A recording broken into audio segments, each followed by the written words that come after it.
आज जो कंसर्न है ना वो ये है कि जब भी कोई सर्जरी होनी होती है, ठीक है, कोई भी एक सर्जरी आपने करवानी है, तो उससे रिलेटेड आपके दिमाग में, जैसे फॉर एग्जांपल किसी ने आपको बताया है कि एक अपेंडिक्स होनी है, ठीक है, अपेंडिक्स की इंसिजन और इंग्वाइनल हर्निया की इंसिजन करीब करीब ही होती है, ठीक है, थोड़ा सा 2-3 सेंटीमीटर्स का डिफरेंस होता है, लेकिन अगर कोई आपको अपेंडिसेक्टमी कह रहा है तो आपके दिमाग में कुछ और कहानियां आती हैं, आपको जो है वो हर्निया कह रहे हैं तो कोई और कहानी आती है, ठीक है। फिर इसी के अंदर ही आपको वो ये कहता है कि जी लैप्रोस्कोपी करनी है और ये कहता है कि ओपन करनी है, तो आपके दिमाग में डिफरेंट कंसर्न्स आ जाते हैं, ठीक है। तो बेसिकली हमारा ये है कि जब जब भी कोई आप सर्जरी को टारगेट करते हैं तो आपको कौन कौन सी बातें हैं जिनको आपको मद्देनजर रखना होता है, ठीक है।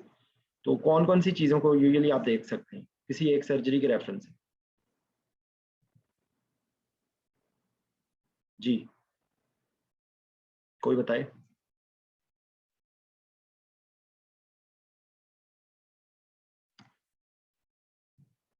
कोई नहीं बोल रहा।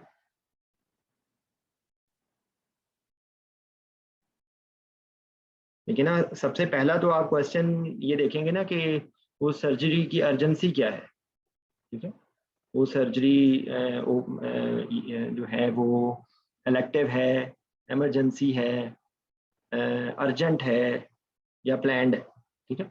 तो अर्जेंसी, सबसे पहले आप सर्जिकल अर्जेंसी देखेंगे, ठीक है। जो इमरजेंट सर्जरी है और अर्जेंट सर्जरी है वो रेसिप्रोकली इस्तेमाल किया जाता है वर्ड्स, लेकिन टू बी एग्जैक्ट जो है जो इमरजेंसी सर्जरी होती है वो विद इन मिनट्स होती है और जो अर्जेंट सर्जरी होती है वो विद इन आवर्स होती है, ठीक है। इसी तरीके से जो प्लान्ड सर्जरी होती है वो विद इन आप कह लें कि with in weeks, days two weeks होती है, और जो इलेक्टिव सर्जरी होती है वो with in weeks two months हो सकती है, ठीक है। ये इसका सर्जिकल अर्जेंसी के रेफरेंस है। अच्छा, उसके बाद जो दूसरी एक चीज़ यूज़ होती है वो होती है सर्जिकल रिस्क, ठीक है। तो अमेरिकन हार्ट एसोसिएशन ने कुछ सर्जिकल रिस्क को स्ट्रेटिफाई किया है।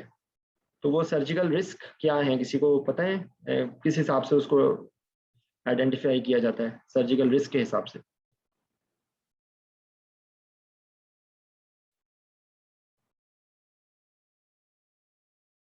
आप लोगों को आवाज़ आ रही है या नहीं आ रही है? जी सर, आ रही है। जी, सर्जिकल रिस्क के हिसाब से सारा आप बताओ। Okay sir. Sir surgical risk के हिसाब से पहले तो लेंथ ऑफ द प्रोसीजर और ठीक है, और ब्लड लॉस लेंथ का इससे ताल्लुक नहीं है, लेंथ का इससे ताल्लुक नहीं है। एक सर ठीक है, देखिए, प्रोलॉन्ग सर्जरी होगी नहीं प्रोलॉन्ग उसके सर्जरी अपने नहीं है, concern. Surgical risk is something else. एक हो सकता है ब्लड कि लॉस सर, हेमरेज। नहीं नहीं, ये अमेरिकन हार्ट एसोसिएशन ने क्लासिफाई किया है low risk surgery, intermediate risk surgery और high okay risk sir, surgery. जी सर। सर ठीक है sir, sir high risk surgery जो होती है वो मेजर वेस्कुलर सर्जरीज जैसे एओर्टा वेस्कुलर सर्जरीज या फिर कार्डियोथोरेसिक सर्जरीज आएंगी। ये कौन सी आप इंटरमीडिएट बता में रही हेड हैं? एंड नेक से ये आप कौन सी बता रही हैं? सबसे पहले आपने क्या बताया? सर मेजर, सर एक तो मेजर एब्डोमिनल सर्जरीज आएंगी जिसमें शिफ्ट ऑफ द फ्लूइड ज्यादा होगा, ठीक है, और सर कार्डियोथोरेसिक सर्जरीज भी हाई रिस्क सर्जरीज में ही आएंगी। और इसके अलावा? और सर इसके अलावा इंटरमीडिएट में आएंगी head and neck surgery, orthopaedic surgery, ENT surgeries, और वेस्कुलर सर्जरी भी सर इंटरमीडिएट रिस्क में आएगी। जो और लोअर जो लिवर ट्रांसप्लांट है वो किस में आएगा? सर वो मेजर उसमें सर, क्योंकि मेजर सर्जरी होगी क्योंकि फ्लूइड शिफ्ट ज्यादा होगा, प्रोलॉन्ग सर्जरी भी होगी, हाई रिस्क। हाई और रीनल ट्रांसप्लांट?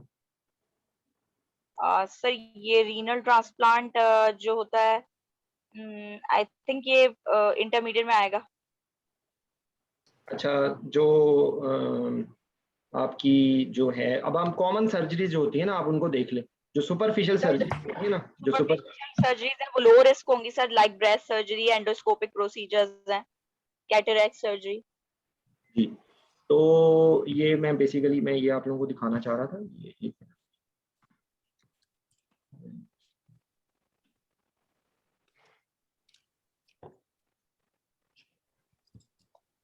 जी, ये नजर आ रहा है आपको? ये अमेरिकन हार्ट एसोसिएशन की ना सर्जिकल रिस्क स्ट्रेटिफिकेशन है, ठीक है। तो ये आप लोगों को इनकी मोटी मोटी सर्जरीज का आपको आइडिया होना चाहिए।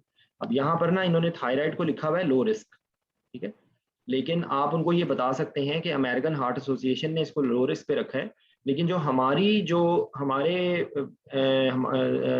जो हमारे पाकिस्तान इंडिया में या ऐसे लो सोशियो इकोनॉमिक सेटअप के कंट्रीज में जहाँ पर लेट थायराइड डायग्नोज होता है, तो वो फिर इतना बड़ा थायराइड जो है वो लो रिस्क सर्जरी नहीं होगा, वो फिर इधर आ जाएगा हेड एंड नेक सर्जरी, ठीक है, वो हेड एंड नेक सर्जरी में आ जाएगा।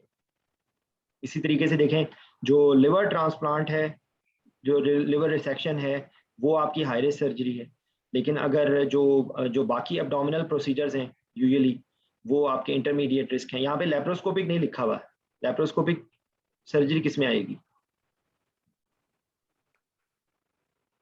जी, तो इंटरमीडिएट में आएगी लेप्रोस्कोपी। लेप्रोस्कोपिक सर्जरी भी वो एब्डोमिनल सर्जरी है ना एक तरह से, तो वो लेप्रोस्कोपिक सर्जरी भी इंटरमीडिएट रिस्क में आएगी।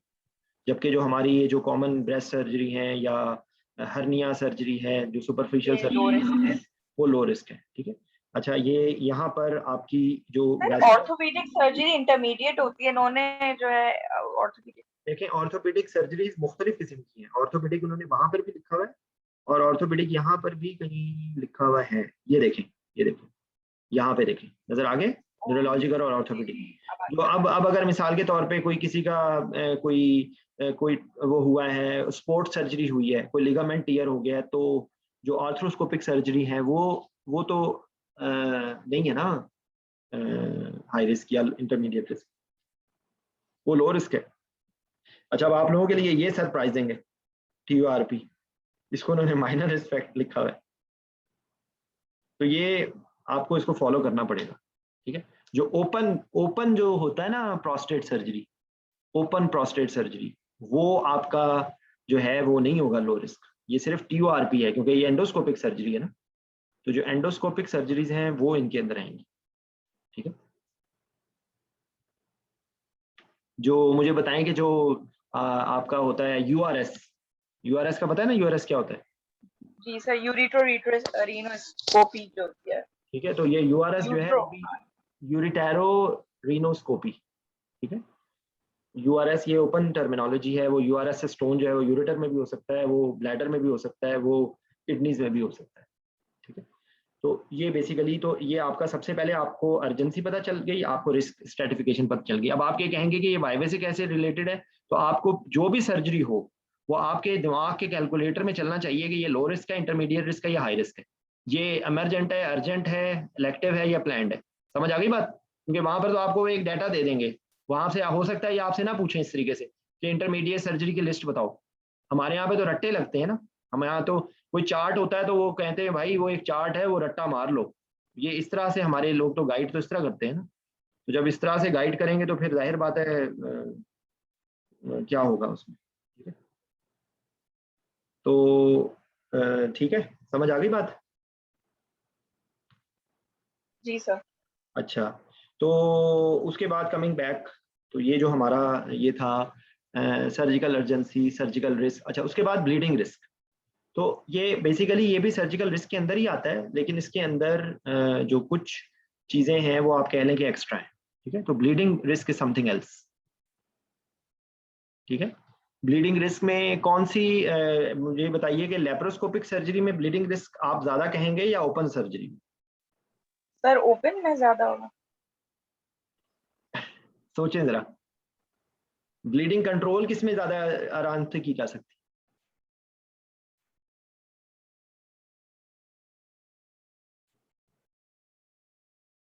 ओपन सर्जरी होती है, लेप्रो में ज्यादा, लेप्रोस्कोपिक में मतलब बेसिकली बताने का मकसद इसमें ये है कि जो ब्लीडिंग रिस्क है ना, ये है, आप अगर इसको कोई कहे कि सर्जिकल रिस्क है तो ये भी सर्जिकल रिस्क ही है, ठीक है। लेकिन इसके अंदर ये ध्यान में रखें, में रखें कि ब्लीडिंग रिस्क इससे थोड़ा सा सेपरेट है। Bleeding risk is something else. आपकी कोई आप ऐसे एरिया ग्रॉइन के अंदर आप कर रहे हैं, ग्रॉइन के अंदर सिर्फ एक वो है, एक कार्बंकल बना हुआ है, वो बना हुआ है, लेकिन वो ऐसी जगह पे है जहाँ पे पाप जो है वहां पर फेमरल आर्टरी वेस्कुलेचर वेसल्स गुजर रही हैं, तो वो फिर आप ब्लीडिंग रिस्क हो सकता है उसके, ठीक है। इसी तरीके से जो प्रोस्टेट सर्जरी है वो है लो रिस्क सर्जरी, लेकिन उसके लिए ब्लीडिंग का रिस्क ज्यादा है। समझ आ गई बात? तो ये एक कंसिडरेशन होती है आपके दिल में, दिमाग में, ठीक है। अच्छा, उसके बाद जैसे कल हम लोगों ने डिटेल से किया था, जो पोजीशन रिक्वायर्ड होती है, कोई भी पेशेंट हम लोगों ने कल डिटेल से कर लिया, उसकी मैं नहीं बात कर रहा। यूजुअल ड्यूरेशन, कोई सर्जरी जो है वो 1 घंटे की होगी और हो सकता है हाई रिस्क सर्जरी कोई हो सकता है कि 6 घंटे की सर्जरी है। प्रोलॉन्ग सर्जरी यूजुअली आप उसको हाई रिस्क सर्जरी में कंसिडर करते हैं, लेकिन बहरहाल वो उसके अंदर हो सकता है ब्लीडिंग का इतना रिस्क ना हो। जैसे मिसाल के तौर पे फ्री फ्लैप है। अब फ्री फ्लैप सर्जरी जो है वो बहुत लंबी सर्जरी होती है, लेकिन उसके अंदर एक्चुअली ब्लीडिंग का रिस्क बहुत ज़्यादा नहीं होता, ठीक है। अगर आपका कोई ऐसी वेसल्स इन्वॉल्व नहीं है, उसके अंदर और इश्यूज होते हैं, वो भी हम देखेंगे क्या क्या उसके अंदर इश्यूज होते हैं। और उसके बाद जो भी सर्जरी हो, जो आपको बता रहे हो, तो आपको दिमाग में होना चाहिए कि उसकी इंसियंस कहाँ कहाँ पे लगती है, इंसियन लगती भी है या नहीं लगती, ठीक है। ये आप लोगों को स्क्रीन नजर आ रही है ना?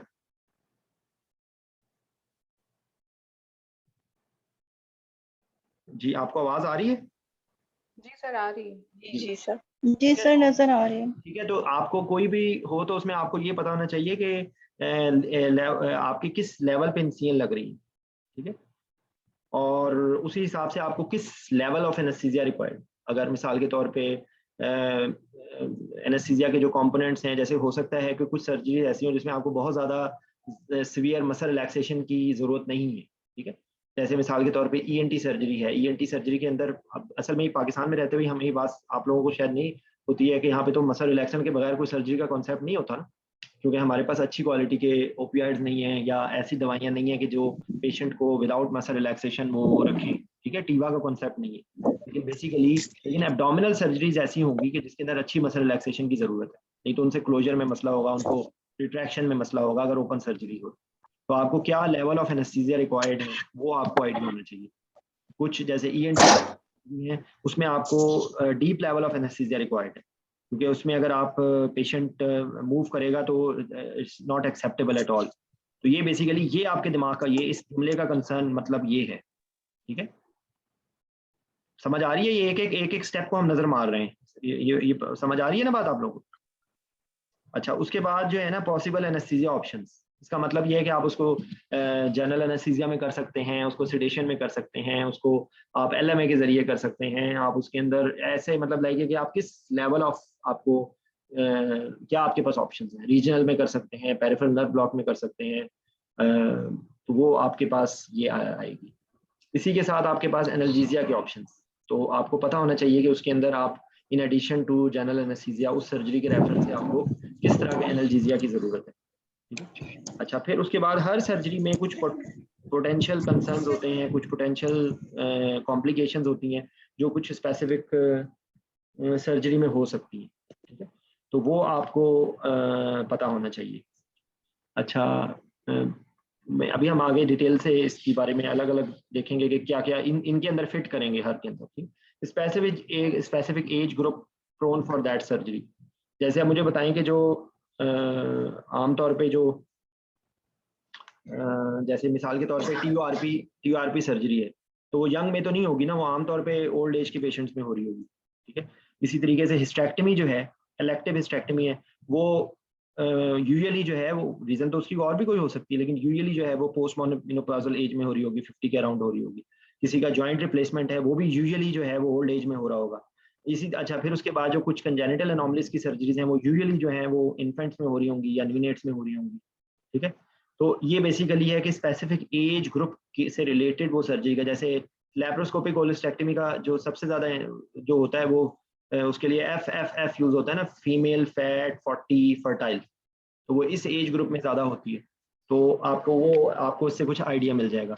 हर्निया जो है, हर्निया के अंदर वैसे तो कंजेनिटल हर्निया जो है वो छोटे बच्चों में भी हो सकते हैं, ठीक है, लेकिन यूजुअली उनके अंदर एक कैटेगरी वो होती है जो बॉडी बिल्डर्स होते हैं, जो बहुत ज़्यादा वेट लिफ्टिंग करते हैं, उनके अंदर हर्निया हो जाता है, ठीक है।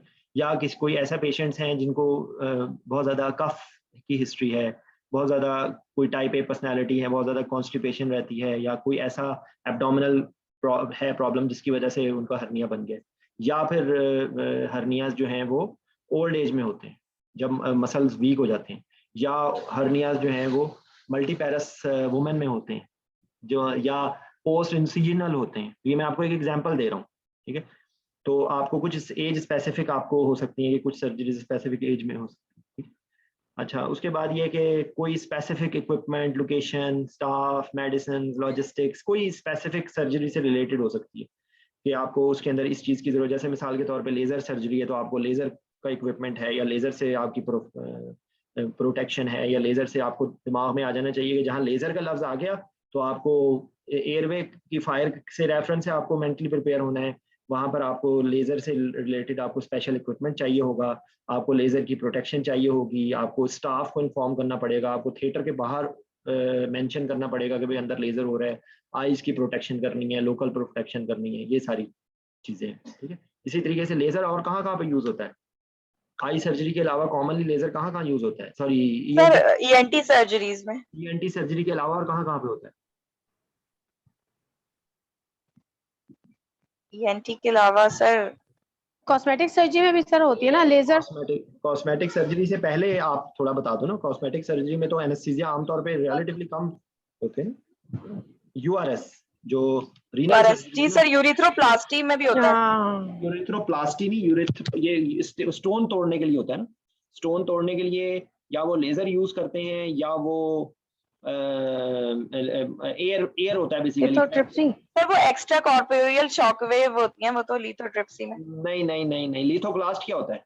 अभी मैं यूरोलॉजी में ये बताना चाह रहा था, लेकिन इसको सर पीसी नहीं, सर लिथोक्लास्ट नहीं, परक्यूटेनियस जो आप बताने लगी हैं वो एक अलग कहानी है, वो तो एक अप्रोच है।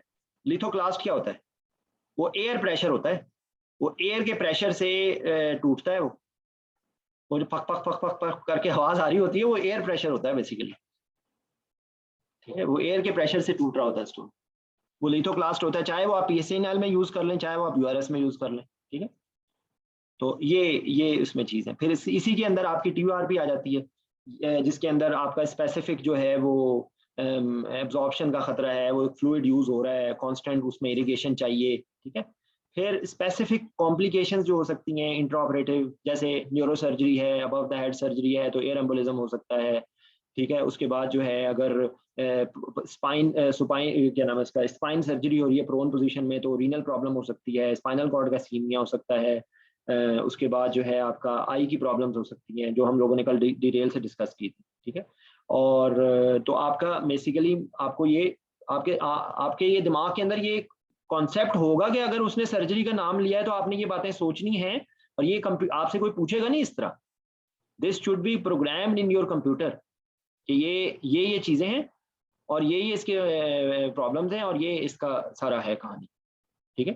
तो ये आपका होना चाहिए। फिर उसमें ये है कि डिफरेंट सर्जिकल टीम्स या ऐसा रेडियोलॉजी, जैसे ऐसी कई जितने ऑर्थोपेडिक के प्रोसीजर्स हैं, यूरोलॉजी के प्रोसीजर्स हैं जो फ्लोरोस्कोपिक गाइडेड होते हैं, तो उसमें आपको रेडियोलॉजी के टेक्नीशियन की, रेडियोलॉजिस्ट की ज़रूरत है।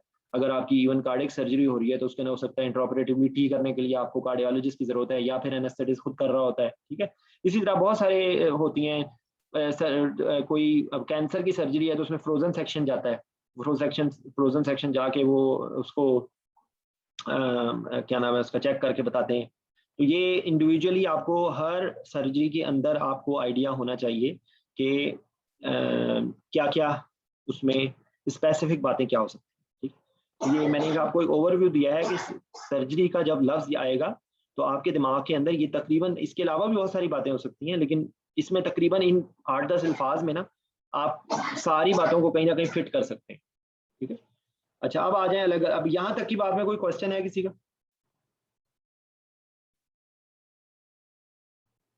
जी, एनी क्वेश्चन?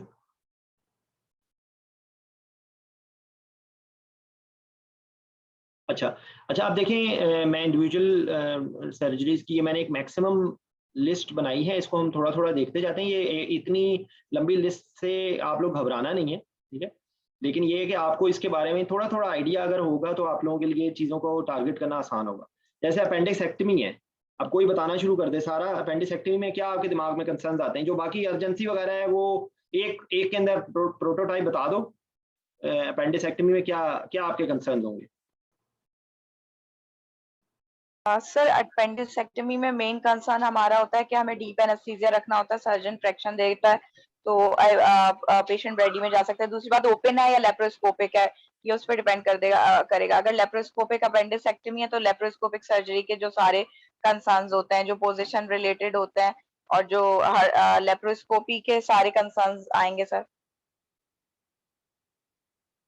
और पहले तो आपने ये इसके डिसाइड करना है ना कि लेप्रोस्कोपिक है कि ओपन है, जी ठीक है, और फिर ये तो सर्जिकल कंसर्न हो गया ना, क्या इसमें एस्पिरेशन रिस्क नहीं होता? इसमें जी डिहाइड्रेशन क्योंकि पेशेंट बिल्कुल फुल स्टमक पेशेंट होता है, इसमें डिहाइड्रेशन इलेक्ट्रोलाइट इंबैलेंस नहीं हो सकता? बिल्कुल हो सकता है सर, वॉमिटिंग के साथ आएगा पेशेंट। अच्छा, उसके बाद इसके अंदर हिस्ट्री, डिहाइड्रेशन भी हो सकती है जी, हिस्ट्री के हिसाब से और स्पेसिफिक एज ग्रुप में आप हो सकता है कि डायग्नोसिस अपेंडिसेक्टमी अपेंडिसाइटिस हो लेकिन एक्चुअली कुछ और निकले, ऐसा हो सकता है या नहीं? जी सर, कोई ट्यूमर निकल कुछ भी हो सकता है, कार्सिनोइड भी निकल सकता है, अपेंडिकुलर मैस हो सकता है, ठीक है, और उसके बाद फीमेल के अंदर कोई यूरोलॉजिकल चीज हो सकती है, ठीक है ना, कोई जो सॉरी ऑब्स्टेट्रिक सॉरी गायनेकोलॉजिकल चीज हो सकती एक है। टॉपिक हो सकता है सर, एक जी कोई भी हो सकता है, ओवेरियन कोई मैस हो सकता है। अपेंडिसेक्टमी देखने में एक सिंपल सा प्रोसीजर लगता है लेकिन इसके अंदर बहुत ज्यादा वेरिएबिलिटी है, ठीक है, it can be very simple, it can be very complex. तो आपने अपेंडिसेक्टमी के दरमियान में आपको at least emergency surgery, in the true reality it's is urgent not emergent, ठीक है, ये एक अर्जेंट सर्जरी है लेकिन फिर भी इसके अंदर आप उसको जो है आप उसको आपके दिमाग में ये होना चाहिए कि डिफरेंशियल इसकी हो सकती है कुछ और एक बात। दूसरी बात ये कि इसके अंदर पेशेंट को वोमिटिंग की हिस्ट्री होती है, वोमिटिंग हो रही होती है, इलेक्ट्रोलाइट इंबैलेंस हो सकता है, डिहाइड्रेशन हो सकती है, ठीक है। दूसरे इसके अंदर सेप्सिस में जाने के चांसेस होते हैं क्योंकि WBC ऑलरेडी बहुत हाई होता है, तो इसके अंदर ये आपने दिमाग में रखनी है बात। फिर उसके बाद अगर रप्चर्ड हो गई है तो पेरिटोनाइटिस भी हो सकता है। जी सर, पेरिटोनाइटिस, ये सारी चीजें आपके दिमाग में, अब यही अपेंडिसेक्टमी की हेडिंग जो है ना वो आगे भी नीचे सर्जरीज में आ जाएगी, लेकिन आपको ये दिमाग में अगर नहीं होगी, अपेंडिक्स इस हिसाब से एक प्रोटोटाइप है जिसमें आपको सारी चीजें पता चल जानी चाहिए। इसमें पेरिटोनाइटिस हो सकती है, इसके अंदर रप्चर हो सकता है, इसके अंदर इवन इसके अंदर आपको खोलते हैं अपेंडिक्स के लिए हम लोगों ने साथ कोई ऐसा एनेस्थेटिस्ट नहीं होगा जिसने अपने कैरियर में अपेंडिक्स खुलवा के हेमिकोलेक्टमी ना करवाई हो, राइट? वो जी सर बिल्कुल, ठीक है, तो ये आपके दिमाग में ये बात नहीं होगी तो आप वहाँ पे इस चीज को कवर नहीं कर सकते, तो आपके ये दिमाग में ये बातें होनी चाहिए, आप उसको समराइज करके बढ़ सकते हैं कि surgical that's why you have to discuss, वो जो जुमला है ना जो एनेस्थीसिया प्लानिंग में कि you have to discuss with the surgeon, तो डिस्कस विद द सर्जन में ये है। अपेंडिक्स का जो डायग्नोसिस होता है उसमें आमतौर पर क्लिनिकल होता है, शिफ्टिंग पेन होती है from umbilicus to right hypochondrium, ठीक है, और हाइपोकॉन्ड्रियम बोल रहा हूँ उसको क्या कहते हैं, राइट इलियक फोसा, सॉरी। और सर वो WBC काउंट इंक्रीज होता है, टैकीकार्डिया होता है, वॉमिटिंग होती है, और एक और चीज होती है, इसका असल डायग्नोसिस किससे किया जाता है? Patient can not do not want to eat hamburger. नहीं, ये तो छोड़ दो वो, और वो जो क्लिनिकल एग्जामिनेशन में साइंस होते हैं एक मिनट के लिए छोड़ दे, एक टेस्ट करवाया जाता है, ब्रोजविक टेस्ट, सिर्फ एक मिनट वेट कीजिए प्लीज। कर्निंग साइन में हम लोग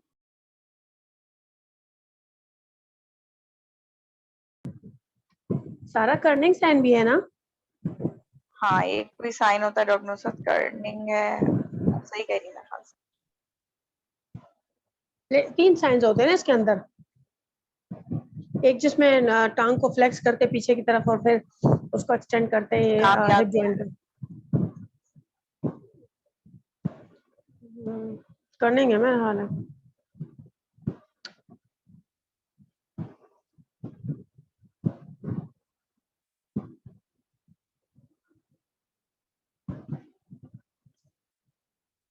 सी रिएक्टिव प्रोटीन टेस्ट के लिए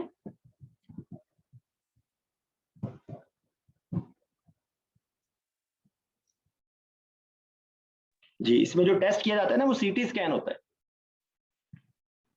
इसका जो डायग्नोसिस में किया जाता है ना वो सीटी स्कैन होता है, कंफर्मेटरी।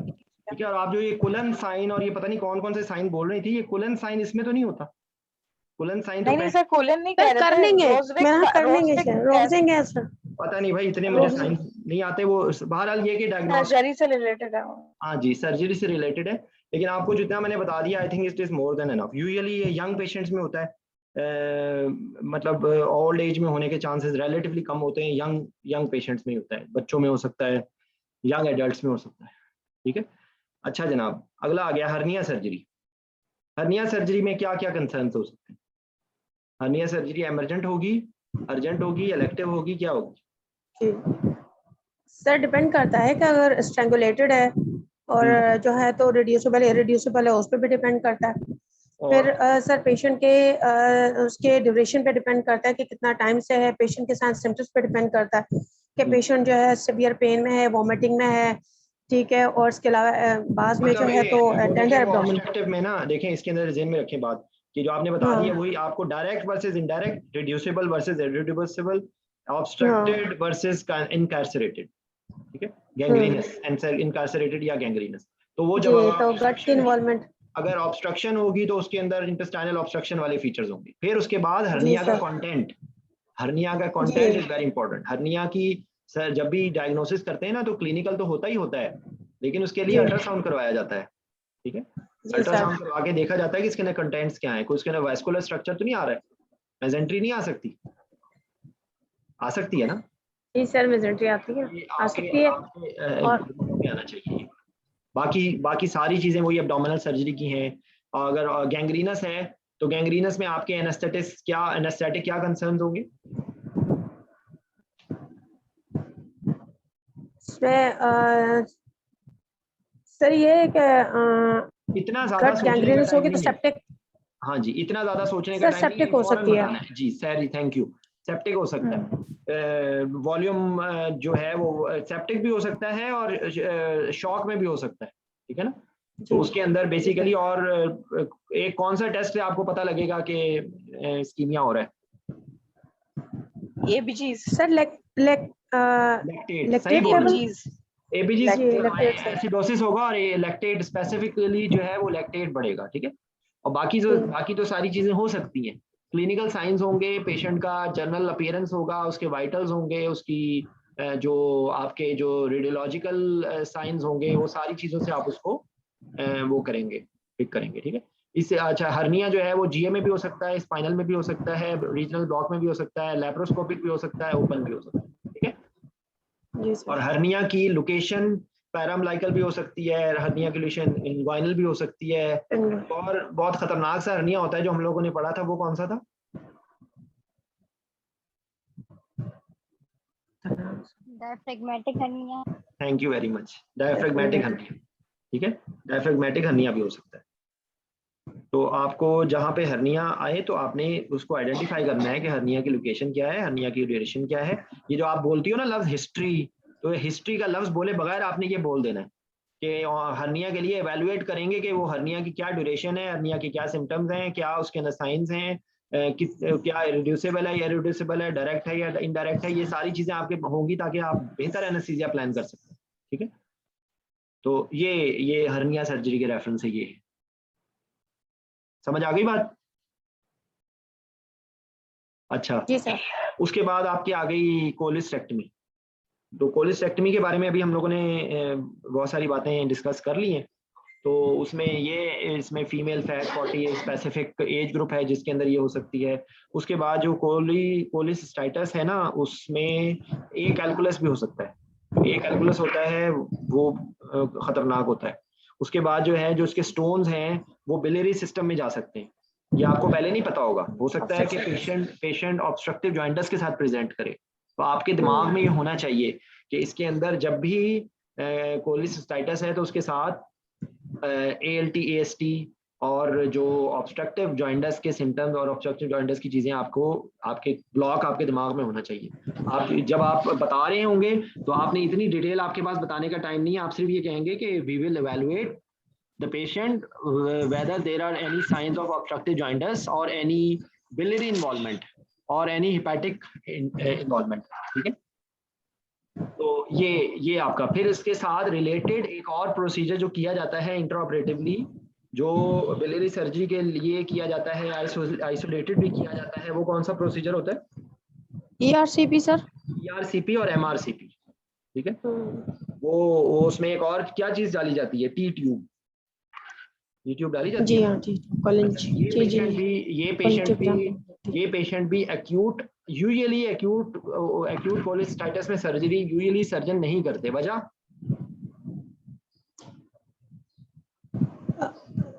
इन्फ्लेमेशन सर, फ्रेजाइल होती है डिसॉल्व हो टिश्यूज जाए। और ब्लीडिंग का रिस्क होता है, और साथ में जो है ना वो पैंक्रियाटिक इन्वॉल्वमेंट जो है ना उनमें आता है।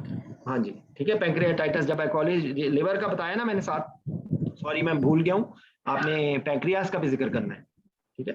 पैंक्रियास की भी इन्वॉल्वमेंट हो सकती है। उसके बाद इस पेशेंट के अंदर भी वॉमिटिंग की वजह से आपने देखना है, एवेलुएट करना है, उसकी सिवियरिटी देखनी है, कोलिसिस्टाइटिस की क्या सिवियरिटी है, ठीक है। उसके बाद आपकी जो है ना ERCP, MRCP, इसकी लिवर की, पैंक्रियास की, ये सारी। फिर उसके बाद अगर ये रप्चर हो गया है तो इसमें भी पेरिटोनाइटिस ध्यान में रखना है आपने, ठीक है। और कोलिसिस्टेक्टमी भी लैप्रोस्कोपिक वर्सेस ओपन, और इसके अंदर भी कॉम्प्लिकेशंस होने के बहुत ज़्यादा चांसेस हो सकते हैं, ठीक है।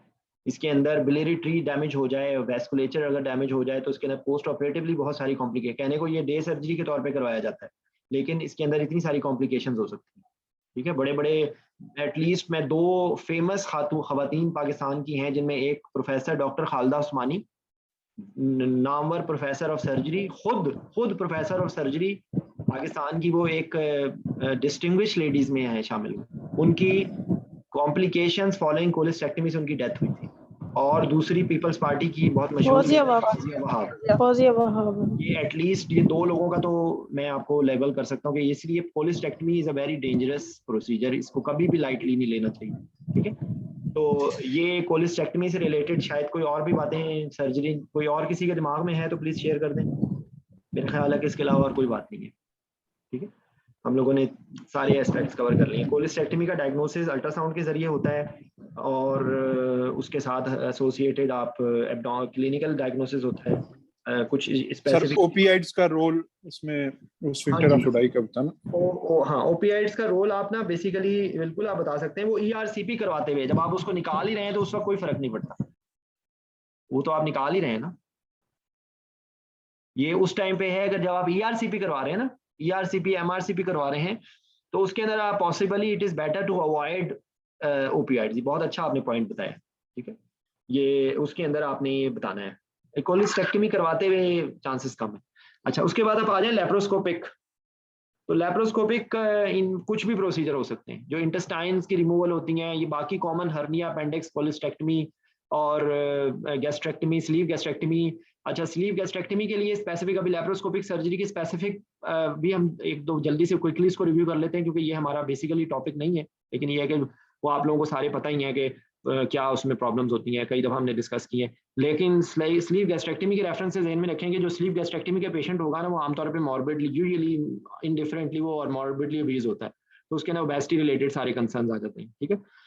और स्पेसिफिकली लेप्रोस्कोपिक सर्जरी में ये होता है कि क्योंकि इस एरिया में बहुत ज़्यादा एओर्टा भी करीब ही पड़ा होता है और बहुत ज़्यादा वेस्कुलर एरिया होता है, तो इसके अंदर इवन खुदा न खास्ता अगर ब्लीडिंग हो गई है और वो पिक नहीं हुई है, या सर्जन ने एरोगेंस दिखाई है और उसने लेट ओपन किया है, तो इसमें पेशेंट लिटरली इंट्राऑपरेटिव पेरीऑपरेटिव पीरियड में पेशेंट का मॉर्टेलिटी बहुत हाई हो सकती है ब्लीडिंग की वजह से। तो जो भी स्लीव गैस्ट्रेक्टमी होती हैं उनमें ये बहुत ज़्यादा रिस्क होता है, ठीक है। उसके बाद जो बाकी जो हैं, जब भी अभी हम आगे लेप्रोटमी के रेफरेंस से मैंने बात करूंगा, इंटेस्टाइन्स की जब भी होती है तो इंटेस्टाइन्स में भी वही होती है। लेप्रोस्कोपिक सर्जरी में ना 3 स्टेप्स में आपने ध्यान में रखना है। एक ट्रोकार के इंसर्शन के वक्त, एक गैस की इंसफ्लेशन के वक्त, और एक गैस जब आपने भर दिया, निमोपेरिटोनियम कर दिया, ठीक है। ट्रोकार इंसर्शन करते हुए डैमेज हो सकता है, विजरा को डैमेज हो सकता है, वेस्कुलर डैमेज हो सकता है, कोई चीज़ विस्कस परफोरेट हो सकता है, ठीक है। और ट्रोकार के इंसर्शन के वक्त और गैस के इंसफ्लेशन के वक्त आपका अगर आपका डेप्थ ऑफ एनेस्थीसिया अच्छा नहीं है तो उसमें ब्रेडिकार्डिया हो सकता है। This bradycardia can also occur if the abdominal pressure is high more than 15, ठीक है। तो 15 to 20 मिलीमीटर, 15 से ज़्यादा नहीं होना चाहिए, अगर प्रेग्नेंट पेशेंट है तो उसमें और 12 कोशिश करनी चाहिए, 12 से ज़्यादा ना, ठीक है। और उसके बाद जो सर पोजीशन रिलेटेड भी हो सकता है ना? हाँ वो पोजीशन रिलेटेड, हाँ आप कल नहीं थी अल्हम्दुलिल्लाह, कल हम लोगों ने डिटेल से पढ़ा है। सर मैंने अल्हम्दुलिल्लाह रिकॉर्डिंग सुन ली है। ठीक है, ठीक है। तो पोजीशन रिलेटेड इसमें चीज़ें होती हैं, इंसफ्लेशन होती है, एंटाइडल बढ़ता है, रेस्पिरेटरी सिस्टम में इफेक्ट होते हैं। वो मैं डिटेल में इस वक्त नहीं, क्योंकि मैं बाकी मेरा हम कवर करना चाहते हैं, लेकिन सारे रेस्पिरेटरी सिस्टम पे होता है। एफआरसी कम हो जाती है, एंडोब्रोंकियल इंटुबेशन हो सकती है, वीक्यू मिसमैच होता है, ठीक है। कार्डियोवैस्कुलर प्रेशर हो सकता है बिकॉज ऑफ वीनस रिटर्न की कम, कार्डिक आउटपुट कम हो सकता है। ये सारी चीज़ें उसके अंदर होती हैं, और उसमें जो स्पेसिफिक पोजीशन बनाते हैं, उस पोजीशन से रिलेटेड जो हम लोगों ने कल डिटेल से पढ़ लिया है, वो सारी बातें हो सकती हैं, ठीक है। अच्छा, रोबोटिक सर्जरी जो होती है ना, वो बेसिकली लेप्रोस्कोपिक ही होती हैं, ठीक है, लेप्रोस्कोपिक ही होती हैं। और अल्लाह ने मुझे मौका दिया है, मैंने किंग फैसल में रोबोटिक सर्जरीज भी करवाई हैं। बड़ी मज़े की सर्जरी होती है, बहुत ही सोने का माहौल होता है, आप सो जाएं इतनी खामोशी होती है, क्योंकि सर्जन कम्युनिकेट कर रहा होता है दूर से, तो they want pin drop silence, बिल्कुल खामोशी होती है, लाइटें बंद होती हैं, और बाकी it is for you just like any laparoscopic surgery, ठीक है। लेकिन वही जो कॉम्प्लिकेशन लेप्रोस्कोपिक सर्जरीज में हो सकती हैं, वो इसके अंदर भी हो सकती हैं। इसमें एक्यूरेसी बहुत होती है, पोस्ट ऑप कोर्स बहुत अच्छा होता है, ठीक है। ये आपको, ये मैंने वैसे ही, क्योंकि मैं एक लिस्ट बना रहा था तो मैंने लिस्ट में लिख दिया है। It is just like for you. जी सर, इंफॉर्मेशन के लिए सर यही कि हमारी रोबोटिक सर्जरी में ना फ्यू वीक्स बैक जो है ना, ये इतनी भी रिलैक्स नहीं होती, वो उसने जो है ना रेनल आर्टरी पंक्चर कर दी नहीं, थी तो पेशेंट। लेप्रोस्कोपिक सर्जरी में जो कॉम्प्लिकेशन है वही हो सकती है ना। हाँ, लेप्रोस्कोपिक सर्जरी में हम पहले ही रोबोटिक बता वाले में चुके जो है ना, हैं। वो वही यही रिस्क बहुत ज्यादा होता है, वो उसमें फिर definite patient dead on the table, ठीक है, हाँ जी, ऐसे हो हाँ गया जी। था। मतलब बेसिकली लेप्रोस्कोपिक सर्जरी में जो जो प्रॉब्लम्स है वो सारी हो सर सकती हैं। इसमें रोबोटिक में भी गैस इंसफलेशन होती है वैसे ही जैसे मैंने लेप्रोस्कोपी? आपको बताया ना, सेम लाइक असल laparoscopic, but the surgeon is not on the table हाँ साइड, मैंने ठीक है। देखी तो है, एक दफा सिविल हॉस्पिटल में भी होती है, लेकिन एक ही दफा देखी। देखें, एक्चुअली ये हमारे लिए, आप एक लम्हे के लिए भूल जाएंगे ये कुछ और रोबोटिक है, ये laparoscopic surgery. For us it is just like any laparoscopic surgery with aggressive depth of anaesthesia. इसमें पेशेंट हिलना नहीं चाहिए, बिल्कुल भी मरीज हिलना नहीं चाहिए। इसलिए हम इसमें आइडियल इसके अंदर ये है कि आप न्यूरोमस्कुलर, आप ये कंसर्न पे बता सकते हैं, क्योंकि इसके अंदर वो हिलेगा तो एक्यूरेसी बहुत खराब हो जाएगी, और इसमें बिल्कुल अफोर्ड नहीं कर सकता है कि मरीज मूव करे, ठीक है। तो आपने डेप्थ ऑफ सर एनेस्थीसिया, कभी कभी कभी रोबोटिक एनेस्थीसिया भी होगी सर? रोबोटिक हो सकता है एनेस्थीसिया, अभी भी रोबोटिक ही होता है। थिएटर के अंदर कौन बैठता है, अभी भी तो रोबोटिक ही, अभी भी तो हम तो सर ये तो सारे एनेस्थेटिस्ट जॉबलेस हो जाएंगे। रोबोट्स वैसे बहुत अच्छा एनेस्थीसिया देंगे, आपस की बात है। एनीवेज, अच्छा ठीक है। तो बेसिकली रोबोटिक नहीं कहेंगे, लेकिन आप ये कह लें जो टेलीमेट्रिक मॉनिटरिंग होती है ना, तो वो आप उसको आप समझ लें, हमारे लिए वही रोबोटिक है, ठीक है। और अगर आप दूर से बैठे हुए अपनी एनेस्थीसिया की मशीन को कंट्रोल कर सकते हैं, तो वो भी एक तरह से रोबोटिक ही है, सॉर्ट ऑफ, ठीक है। लेकिन बेसिकली ऐसा होता नहीं है, कि मैं आपको वैसे ही बता रहा हूँ, ये मेरे वैसे ही आपने जब बात की है तो मैंने उस पर कमेंट कर दी। तो robotic surgery is just like any laparoscopic surgery, ठीक है। अच्छा, उसके बाद अब आ जाए लेप्रोटमी।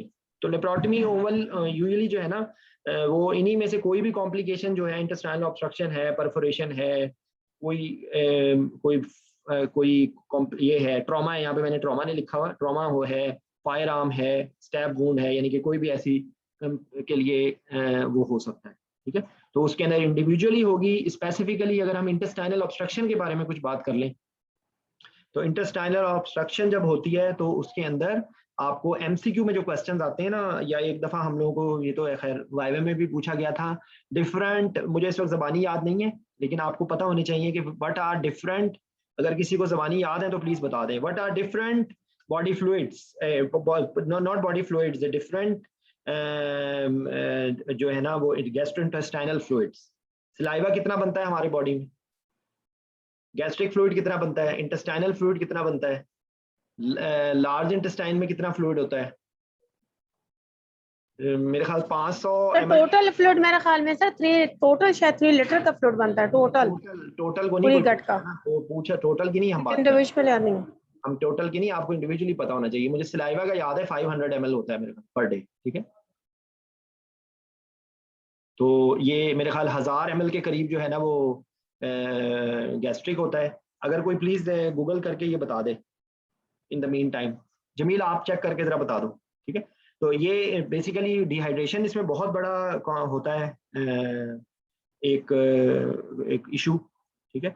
उसके बाद जो है आपकी जो है इसके अंदर एनास्टोमोसिस, अगर वो उसमें परफोरेशन में भी या ऑब्स्ट्रक्शन के अंदर भी अगर उन्होंने उसको गट की रिसेक्शन और एनास्टोमोसिस है ना, तो ये हमारे लिए बहुत इंपॉर्टेंट कंसर्न होता है कि जो गट का जब एनास्टोमोसिस करते हैं ना, तो उस टाइम पे आपको नाइट्रस ऑक्साइड नहीं यूज करनी, ठीक है। उसके वक्त आपने बहुत ज्यादा उसको फ्लूइड नहीं देना, क्योंकि उससे गट का एडीमा हो जाएगा, ठीक है। तीसरी बात ये कि आपने उसके अंदर इस्कीमिया भी नहीं होने देना। उस टाइम पे अगर आप हाइपोवोलेमिक होगा तो भी प्रॉब्लम है, और हाइपरवोलेमिक है अगर वो ओवरलोड में होगा तो वो गट का एडीमा करेगा। ये बात हो गई। उसके बाद इंपॉर्टेंट चीज ये होती है कि जितने अवॉइडेबल रिस्क फैक्टर्स हैं वो भी आपने सारे बता देने, कोई भी किसी भी इसके कामयाब होने के। और सर्जिकल टेक्निक वो हमारा कंसर्न नहीं है, वो तो जाहिर बात है सर्जिकल फेलियर हो सकता है, ऑब्स्ट्रक्शन हो सकती है, पेशेंट रिलेटेड प्रॉब्लम्स हो सकती हैं, वो एक अलग कहानी है। लेकिन हमारे जो रिवर्सिबल फैक्टर्स हैं उसके अंदर वॉल्यूम, उस टाइम पे आपकी बहुत ऑप्टिमल फ्लूइड होना चाहिए, ना हाइपोवोलेमिया होना चाहिए, ना ही ओवरलोड होना चाहिए, ठीक है। और उसके बाद ये एक थ्योरेटिकल बात है, प्रैक्टिकली इसकी शायद इतनी ज़्यादा इम्प्लीकेशन पता नहीं फेलियर पे है या नहीं है, वो हमारा नहीं है डाटा, लेकिन थ्योरेटिकली आप ये ज़हन में रखें कि वही जो गट एडीमा की मैं बात कर रहा हूँ ना, वो जब सिंपैथेटिक जब आप ब्लॉक कर देते हैं ना अगर एपिड्यूरल से, तो अगर आपने बहुत ज़्यादा उसमें हाई डोज दी हुई है, जैसे बहुत ज़्यादा सिंपैथेटिक ब्लॉक कर दिया है आपने, तो उसके अंदर भी वही चीज़ होती है कि उसके अंदर भी गट का एडीमा होने के चांसेस होते हैं। ये बात शायद मैं वो स्टेट कर रहा हूँ, शायद ऐसा प्रैक्टिकली मैंने कल ही मैं अपने सीनियर कंसल्टेंट सर्जन से मैं डिस्कस कर रहा था, तो उनके मुताबिक ये कि ये एक बहुत बड़ा फैक्टर नहीं होता, लेकिन ये एक हमारी थ्योरेटिकली एक कंसर्न आपके जहन में ही होना चाहिए कि अगर आप बहुत ज़्यादा उसको उस टाइम पे सिंपैथेटिक ब्लॉक दिया हुआ है विद एपिड्यूरल, तो ये भी एक पॉसिबल प्रॉब्लम हो सकती है। लेकिन जो बाकी चीज़ें हैं वो आपको पता होनी चाहिए, ठीक है। अगर परफोरेशन है तो उसके अंदर भी आप ये आपकी सेप्टिसीमिया और जो कॉम्प्लिकेशंस होती हैं डिहाइड्रेशन की, और फिर उसके बाद एक जहन में रखेंगे जो वॉश करते हैं ना, वो वॉश कुछ उसमें से रिट्रोपेरिटोनियल चला जाता है, और ये पोस्ट ऑपरेटिव पेन का भी एक सोर्स होता है, ठीक है। और उसके बाद जो है जब आपने गट को आपने रिसेक्शन एंड ऑस्मोसिस करते हैं, तो पोस्ट ऑपरेटिवली रिलेटिवली ज़्यादा टाइम के लिए वो पेशेंट एनपीओ रह सकता है, तो आपने उसकी न्यूट्रिशन का आपके दिमाग में ये बात होनी चाहिए, ठीक है। और उसके बाद एक और बात क्या थी sir, role of prokinetics. Prokinetics नहीं देंगे इसमें, जब आपने रिसेक्शन एंड ऑस्मोसिस किया तो आप उसमें प्रोकाइनेटिक्स नहीं देंगे, ठीक है, आप उसमें प्रोकाइनेटिक्स नहीं देंगे। और पोस्ट ऑपरेटिव जो आईएलएस होती है किसी भी लेप्रोटमी के लिए, उसके अंदर आपके बाकी फैक्टर्स के अलावा आपका जो है ना वो ये जो है hypokalaemia is a very important factor, ठीक है। लेप्रोस्कोपिक सर्जरी में रिलेटिवली कम होगा एज कम्पेयर टू लेप्रोटमी में, ठीक। और आपने गट की मोटिलिटी को आपने देखना है और गट को आपने मॉनिटर करना है, तो उसके लिए आपकी जो है वो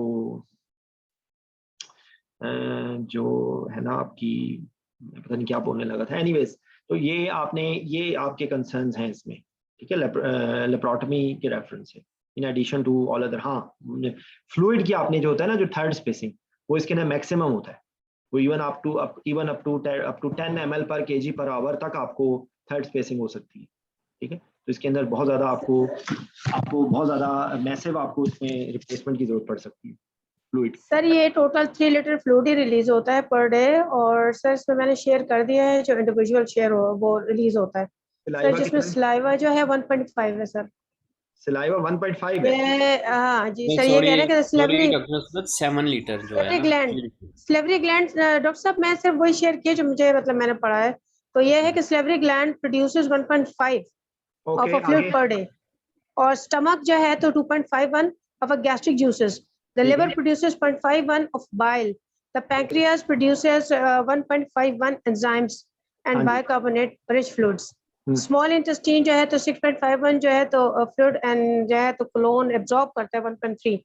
तो सर ये इन्होंने जो टोटल फिर दिया हुआ वो 3 लीटर का है। नहीं, ये 3 लीटर नहीं है, 7 लीटर। ये तो आपने अभी बता देना कितना बता दिया आपने, ये 3 लीटर किस तरह हो सकता है? ये मैंने बताया सर, ये भी मैंने अभी दोबारा पढ़ा गूगल से, ये 3 लीटर वाला। एक सेकंड मेरी बात सुनिए। आपने 1501 बताया है, 2.5 लीटर एक बताया है, 1701 बताया, तो ये 3 लीटर किस तरह सर 1500 नहीं बताया सर, 1500 कम बताया है। एक मिनट 1.5 है, 2.5 है, 0.5 है सर, इस तरह है। तो टोटल मिला सर मैंने शेयर किया, आप देख लें। ये टोटल मिला के 1.5 तो नहीं हो सकता ना मैडम? 1.5 15 ही होता है और 2.5 2.5 होता है, तो वो सर सही कह रहे हैं, ये 3 से तो एक्सीड कर गया ना। ये 6.5 है, 6.5 वो कर लेता है। 3 आप क्या बता रही हैं? सर 3 लीटर सर, मैं दोबारा वो करके बताती हूँ आपको। सर मैं आपको बताता हूँ, जी जी इसमें जो है ना, जो वहाँ पे CPSP की में लिखा हुआ था ना, अबव द पाइलोरस और बिलो द पाइलोरस। अच्छा अबव द पाइलोरस 3.5 लीटर और बिलो द पाइलोरस 3.5 लीटर और 7 बनता है, ठीक है। और अगर रेंज में करें तो 3 to 4 litre above the pylorus, 3 to 4 litre below the pylorus, और टोटल 8 लीटर इन 24 आवर्स है, ठीक है सर जी। तो ये देखें, ये और बहुत ये है सर जो ये बहुत इंपॉर्टेंट सिनेरियो देखें कि कितना ज्यादा हमारे बॉडी में फ्लूइड की जरूरत होती है, ठीक है। तो और अगर सर इसमें इम्पोर्टेंट चीज ये है कि अगर इंटेस्टाइनल ऑब्स्ट्रक्शन है तो आपने लाजम रिसस्टेशन करनी है, और उसका फ्लूइड्स जो है ना, उसको आपने लाजम 7 to 8 लीटर फ्लूइड्स पहले देने हैं, उसको रिसस्टेट करना है, फिर आप उसको एनेस्थीसिया में लेके जाएंगे, क्योंकि उसका शॉक में जाने का बहुत ज्यादा चांस है ना, उसकी एब्डोमेन में थर्ड स्पेस लॉसेज जो है ना अबाउट 8 लीटर्स है। जी जी, मतलब important बेसिकली हाँ जी बिल्कुल। सर आप doctor Saqib from LGH, am I right? Sir नहीं sir, I am brigadier Saqib sir.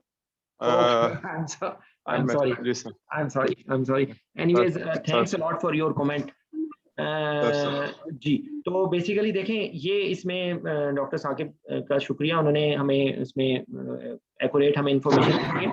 तो बेसिकली ये मैं आपको जो बेसिकली जो इस वक्त हम लोग का जो टारगेट था वो आप देखें कि एक सर्जरी का नाम लिया और आपकी कितनी सारी इंफॉर्मेशन आ गई है जो आपके दिमाग में नहीं होगी, तो you will not be able to conduct a good anaesthesia. और अनफॉर्चुनेटली ये जो हमारी जितनी सो कॉल्ड टेक्स्ट बुक्स हैं उनके अंदर इन बातों को हाईलाइट नहीं किया गया, ये हमारी बदकिस्मती है।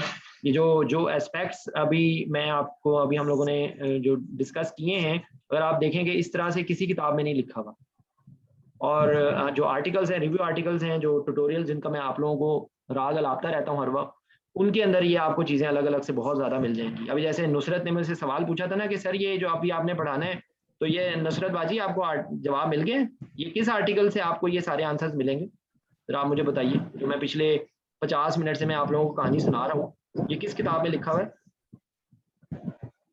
सही कहा सर आपने, ठीक है, शुक्रिया, बहुत बहुत मेहरबानी आपकी, ठीक है। तो ये है, और उसमें आप जहाँ पर भी फ्लूइड शिफ्ट होती हैं तो आपको वॉल्यूम स्टेटस को देखने के लिए क्या क्या तरीके हैं नुसरत?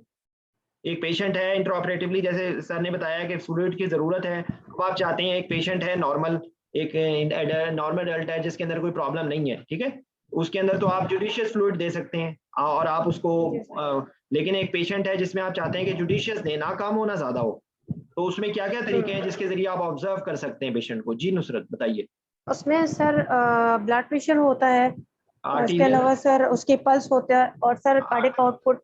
लेकिन सर आर्टीरियल लाइन ले लेंगे, आर्टीरियल लाइन से फ्लूइड जी सर बिल्कुल आर्टीरियल लाएंगे सर, उससे हमें जो है तो फ्लूइड वॉल्यूम। आर्टीरियल लाइन में क्या चीज इंपॉर्टेंट होती है जिससे आपको फ्लूइड स्टेटस का पता चल सकता है, उसको क्या कहते हैं? सर उसके जो वेव फॉर्म है वही बता रहा होता है। जी जी, वेव फॉर्म तो बता रहा होता है, उसके अंदर एक चीज होती है जिसको आप काउंट करते हैं नंबर्स में, और आप बताते हैं उसके आप एक वैल्यू एब्सोल्यूट नहीं सर होती। सर ओवर डैम्पिंग ये वाला? जी नहीं, थैंक यू, बिल्कुल आप गलत बता रही हैं, उसको कहते हैं स्ट्रोक वॉल्यूम वेरिएशन, ठीक है, तो स्ट्रोक वॉल्यूम वेरिएशन, ठीक है, स्ट्रोक वॉल्यूम वेरिएशन। तो स्ट्रोक वॉल्यूम वेरिएशन होता है, और आर्टीरियल लाइन के जरिए जो मॉडर्न एनेस्थीसिया और मॉडर्न उसमें है, वेरी स्पेसिफिकली आप कार्डिक आउटपुट मॉनिटर करें, ठीक है। तो कार्डिक आउटपुट मॉनिटरिंग से आपको क्या पता चलेगा?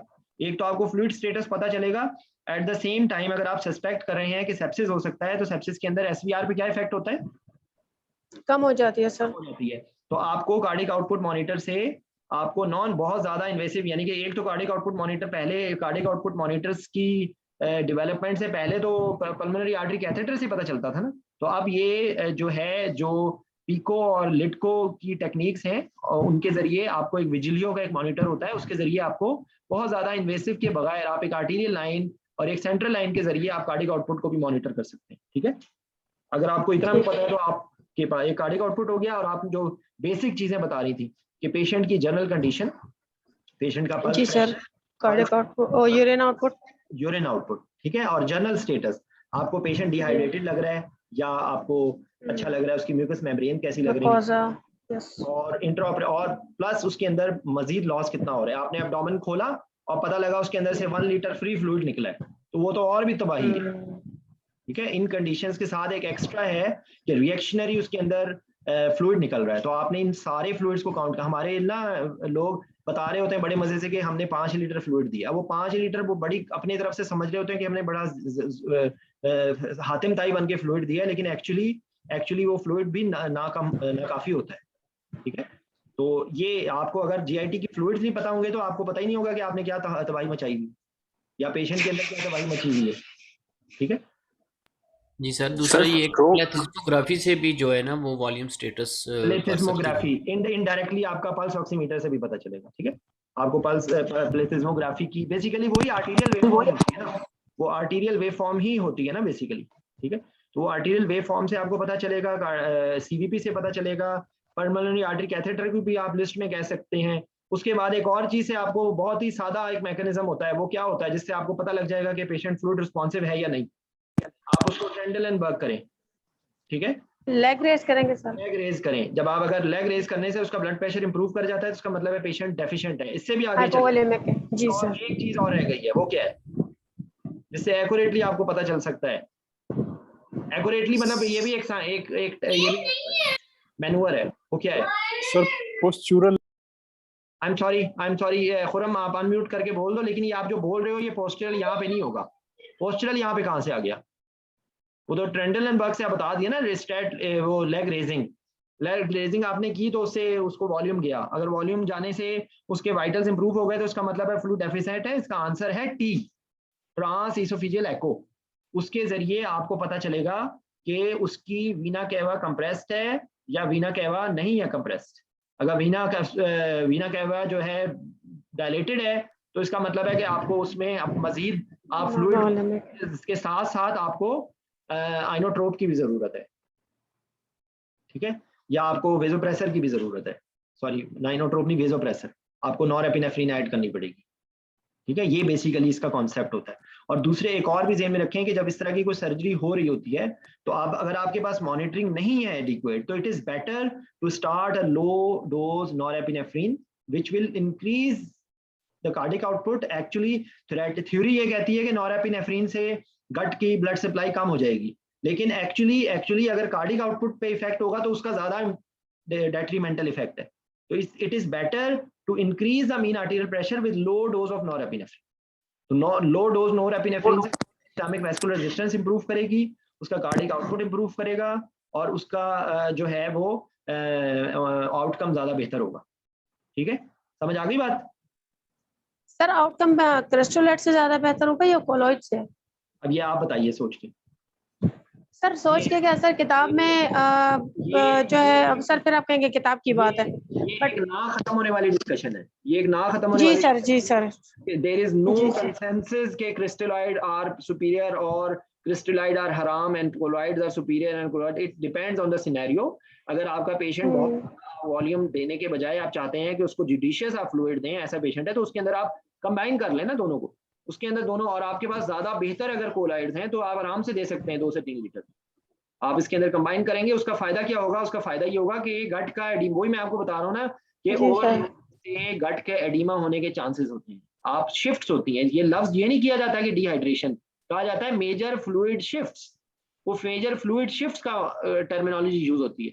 तो बेसिकली अगर आप कोलाइड के साथ देंगे तो colloid will stay in the intravascular, तो आप उसमें कम, लेकिन आपके पास अच्छा नहीं है, आप उसमें रिएक्शन सस्पेक्ट कर रहे हैं तो फिर आप कंबाइन करके दे दें, या आप उसके अंदर बता दें कि भाई अगर 5% एल्ब्यूमिन है तो that is a very good colloid, इसके अंदर रिएक्शंस होने के चांसेस सबसे among all the colloids the best solution is 5% albumin.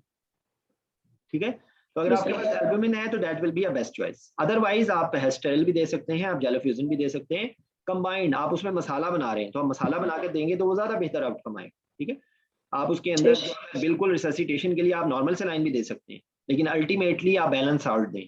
ठीक है, आप बैलेंस सॉल्ट दें, आप उसका ओवरऑल पेशेंट की जो डायनामिक्स हैं, जो पेशेंट की अपनी कोमॉर्बिडिटीज हैं, उसके हिसाब से आप उसको फ्लूइड देंगे। ठीक है, जो नॉर्मल प्रैक्टिकली कौन कौन से फ्लूइड होते हैं हमारे पास, नॉर्मल सलाइन होता है, रिंगल लैक्टेट होता है, अच्छे सेंटर्स में प्लाज्मा लाइट भी होगा, और आपके पास ये डिफरेंट टाइप्स ऑफ कोलाइड्स होंगे। या आप ये भी साथ बोलेंगे कि आप उसका अलाउेबल ब्लड लॉस निकालेंगे, आप उसका ट्रांसफ्यूजन ट्रिगर कैलकुलेट करेंगे, आप देखेंगे कि भाई उसकी हीमोग्लोबिन कितनी आ रही है, आप उसका हेमाटोक्रिट को फॉलो करेंगे। उसकी वजह ये है कि आप बहुत ज्यादा फ्लूइड दे रहे हैं तो हीमोडाइल्यूशन की वजह से भी प्रॉब्लम्स हो सकती है। ठीक है, तो आपको उसके साथ आपने कोरिलेट करना है, आपके पास सारी चीजों का आपका, आप जब आप एग्जाम में बताएं तो आपने उसमें ये कहना है कि आप जब रिससिटेशन करेंगे तो at the same time you will follow the haemostasis as like क्या नाम है उसका, जो हीमोस्टेसिस एज वेल, हीमोस्टैटिक। लेकिन सर उसका जो है तो जो लॉसेस हैं उसको उस वक्त हम रिप्लेस नहीं करेंगे जो उस वक्त है। सपोज अगर 1 से 2 लीटर का एब्डोमिनल पेरिटोनियल फ्लूइड निकला, मैंने आपको क्या कहा है, आप उसको तो- आइसोटोनिक फ्लूइड देंगे। मेरा बताने का मकसद ये है कि आपने उसको 8 लीटर फ्लूइड दे दिया है, उसकी हीमोग्लोबिन स्टार्ट में 12 थी, अब हीमोग्लोबिन 6 आ गई है। अब बताइए जी, तो हेमोडाइल्यूशन हो गई है। पहले उसको हीमो कंसंट्रेशन थी, आपने उसको फ्लूइड दिया, अब आपने उसकी ऑक्सीजन कैरिंग कैपेसिटी को फारिग कर दिया और उसको एमआई हो गया। आपने कहा जी बहुत अच्छी आपने फ्लूइड मैनेजमेंट की थी नुसरत ने, लेकिन उसकी हीमोग्लोबिन नहीं चेक की।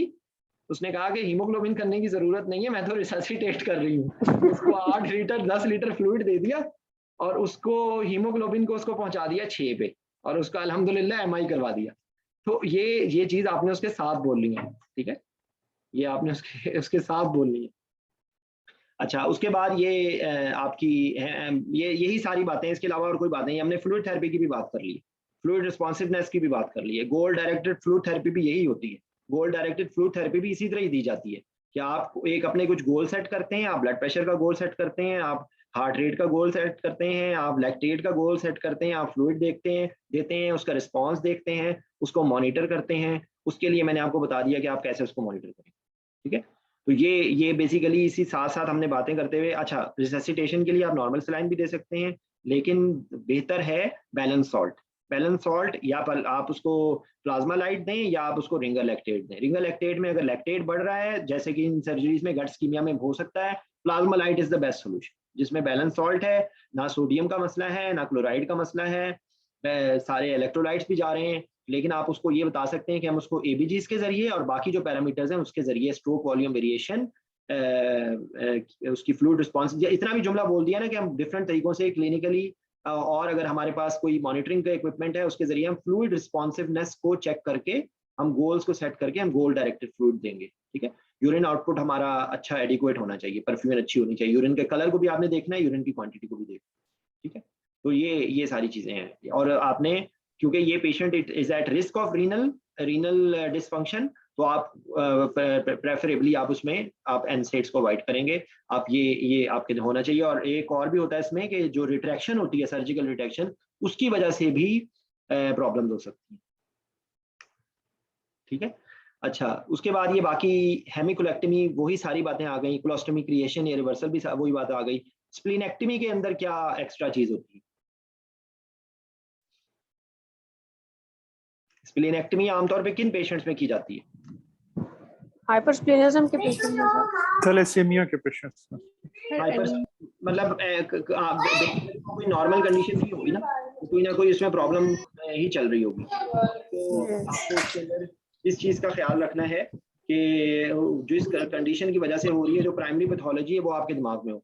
दूसरी बात ये कि जिन पेशेंट्स में इन्फेक्शंस के प्रोन होंगे तो आपने एंटीबायोटिक्स और वैक्सीन का आपके दिमाग में होना चाहिए कि इसके अंदर हीमोफ्लस इन्फ्लुएंजा की, मेनिंगोकोकस और न्यूमोकोकस की आपको वैक्सीन लगवानी है। तो ये आपके होनी चाहिए। और पोस्ट ऑपरेटिव भी आपका प्लान होना चाहिए कि अगर कोई कॉन्सिक्वेंस उसके आ रहे हैं रिगार्डिंग प्लेटलेट्स या रिगार्डिंग एनी अदर कॉन्सिक्वेंस, तो आपको वो उसमें एंटिसिपेट करना है। ठीक है, अच्छा इसोफेजेक्टमी की क्या प्रॉब्लम्स होती हैं? इसोफेजेक्टमी की बेसिकली एक तो ये कि आपने बाकी ये ज्यादातर जो सर्जरीज है ना वो अब जो आएंगी वो हैं इलेक्टिव आप कह लें, क्योंकि इसोफेजेक्टमी इमरजेंसी में भी हो सकती है अगर कोई ऐसी हो तो यूजुअली, लेकिन कैंसर के लिए होती है। ठीक है, तो बाय द वे मैं आपको ये पहले भी मैंने शायद मेरे मुंह से सुना है, आपने मुझे एक दफा लॉन्ग केस आया था कि pregnant patient with CA esophagus with anemia for esophageectomy। तो अब अगर मिसाल के तौर पे मैं अपनी नर्व्स को खो देता तो मैं तो फारिग हो जाता, लेकिन मतलब मेरी किस्मत थी कि वो वाइवा बेसिकली esophageectomy पे नहीं था, वो वाइवा एनीमिया पे था। लेकिन ये है कि जाहिर बात है कि दे चेक मी, मुझे इवन मैं आपको लॉन्ग जिसके लॉन्ग केस है मैं उनके रेफरेंस से बता रहा हूँ ये बात कि esophageectomy का मुझे उस टाइम पे, ये 2013 की बात है, मैंने कभी नहीं कराई थी esophageectomy इत्तेफाक से, तो मुझे उसकी अप्रोचेस का भी नहीं पता था। यानी कि मुझे ये भी उस वक्त मेरे दिमाग में नहीं क्लिक किया कि इस esophageectomy के अंदर वो एब्डोमिनल अप्रोच भी होती है और इसके अंदर थोरेसिक अप्रोच भी होती है, तो इसके अंदर तो वन लंग वेंटिलेशन की भी जरूरत पड़ सकती है, ठीक है। और ये esophageectomy में कुछ आइसोलेटेड केसेस में ये जो है वो जो वीडियो असिस्टेड भी की जाती है, तो ये हमारा मेजर कंसर्न नहीं है, लेकिन आपको ये बात पता होनी चाहिए कि esophageectomy के अंदर ये भी चीजें आ सकती हैं। बाकी हम लोगों ने कैंसर से रिलेटेड बहुत डिटेल से डिस्कशन की थी, कैंसर रिलेटेड सारी प्रॉब्लम्स आ जाएंगी, कैंसर के जो मैस मेडिकेशन और जो उसकी जो सारी चीजें थी ना कि वो उसकी सिक्रीशंस क्या हो रही हैं, उसकी लोकेशन क्या है, उसकी वजह से जो क्या नाम है उसका बोन मैरो की सप्रेशन हो रही है, उसकी कीमोथेरेपी रेडियोथेरेपी की प्रॉब्लम्स हैं, वो हम लोगों ने डिटेल से डिस्कस की थी। वो सारी आपके कैंसर जहाँ पर भी आपके दिमाग में आता है ना कि या वो होता है कि कोई भी कैंसर है, तो वो आपके तमाम कंसर्न्स आपके दिमाग में आने चाहिए, ठीक है।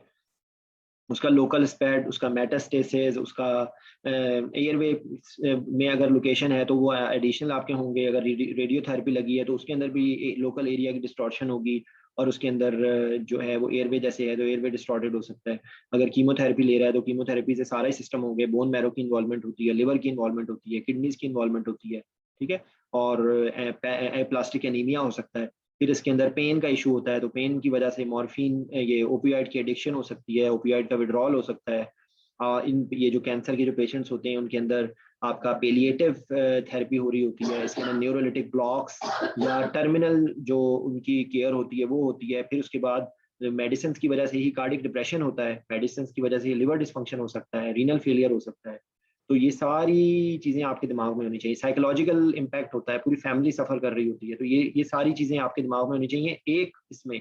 प्लस अगर एनीमिया है तो एनीमिया के रेफरेंस है, न्यूट्रोपीनिया है तो इन्फेक्शन की प्रोन है। ये आपके अगर कैंसर का लफ्ज आ गया है तो आपको ये सारी बातों को कंपाइल करके उनमें से जितनी बातें आप बोल सकते हैं तरतीब से आप बोलेंगे, ठीक है। तो आप अगर आपको लगता है कि ये बहुत छोटा सा पोर्शन है इसके अंदर, तो आप कह देंगे कैंसर रिलेटेड जो सारे कंसर्न्स है वो होंगे, लाइक उसका because of its spread, because of its mass effect, because of its medications, chemotherapy, radiotherapy, या इसके जो पेलिएटिव केयर होती है, ठीक है। तो ये हो गया esophageectomy के अंदर बेसिकली यही बात है। बाकी ये है कि इसके अंदर जो इनिशियली जो करवाते हैं टेस्ट, उसके अंदर वो पेशेंट हो सकता है कि esophageectomy से पहले वो बेरियम स्टडीज हो रही होती हैं, उनके अंदर भी आपको एनेस्थीसिया देना पड़ सकता है, ठीक है। और ये सारी चीजें, गैस्ट्रेक्टमी की हमने बात कर ली है, आमतौर पे कैंसर के लिए भी होती है, लेकिन ये जो स्लीव गैस्ट्रेक्टमी होती है वो होती है। अच्छा, विपल प्रोसीजर क्या होता है? विपल प्रोसीजर किसके लिए किया करवाया जाता है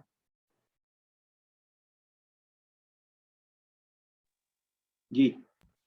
सर पैंक्रियाटिक ट्यूमर्स के ये लिए। पेंक्रियाज, उसका पेंक्रियाज के हेड का सीईओ। अच्छा सर, मैं दूसरे सॉरी एसोफेजेक्टमी में थोड़ा सा ऐड करना चाहता हूँ। एसोफेजेक्टमी जो है ना, वो अप्रोच के लिहाज से उसका इंट्राऑपरेटिव और पोस्ट ऑपरेटिव एनाल्जेसिया भी है। मोस्टली जो है ना एपिड्यूरल इंट्राऑपरेटिव जो है ना, प्री ऑपरेटिव जो है इंसर्ट करते हैं, और अगर थोरेसिक अप्रोच हो तो उसके लिए पोस्ट ऑप जो है ना आईसीयू बेड जो है उसका भी हाँ वो बिल्कुल सही कह रहे हो, बिल्कुल सही कह रहे हो। ये देखो इन तमाम के अंदर ना हम लोगों ने जो इनिशियल आपने शुरू से सारी बातें सुनी है ना, एनाल्जेसिया का केयर, इनसियन लेवल ऑफ एनेस्थीसिया रिक्वायर्ड, वो सारी बातें तो हम कर चुके हैं ना।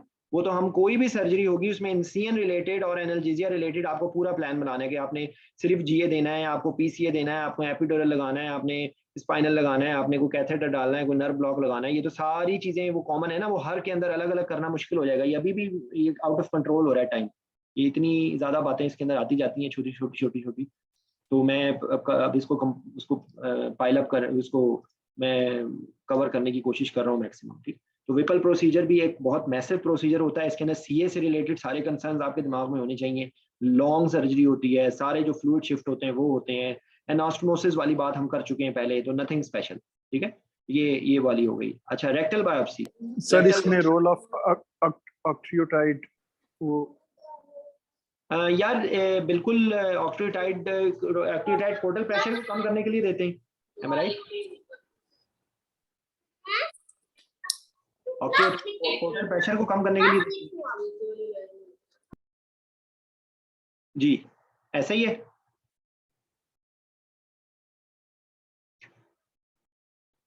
ठीक है, अच्छा तो बेसिकली ये आपने इसमें, क्योंकि लंबी इंसियन होती है, रूफ टॉप इंसियन कहते हैं ना विपल के लिए, रूफ टॉप इंसियन होती है, तो इसमें काफी बड़ी इंसियन होती है, तो आपको बहुत ज्यादा पोस्ट ऑपरेटिव, जो हम लोग पहले डिस्कशंस कर चुके हैं, अब आप उनको इनके साथ कंबाइन करते जाएं कि सॉरी सर, मैंने सोचा आप मुझे सुन रहे हैं सर, वो मैं बैक टू एक्टियोटाइड, वो बेसिकली जो ट्यूमर सिक्रेशन स्क्रीट होती है ना ड्यूरिंग मैनिपुलेशन, वो एक स्टॉर्म क्रिएट करती हैं, उनके लिए दिया जाता है। बिल्कुल ठीक है, नहीं लेकिन देखें वो अगर कार्सिनॉइड होगा ना या न्यूरो एंडोक्राइन ट्यूमर होगा तो उसके अंदर होगा, हर ट्यूमर में थोड़ी होगा वो।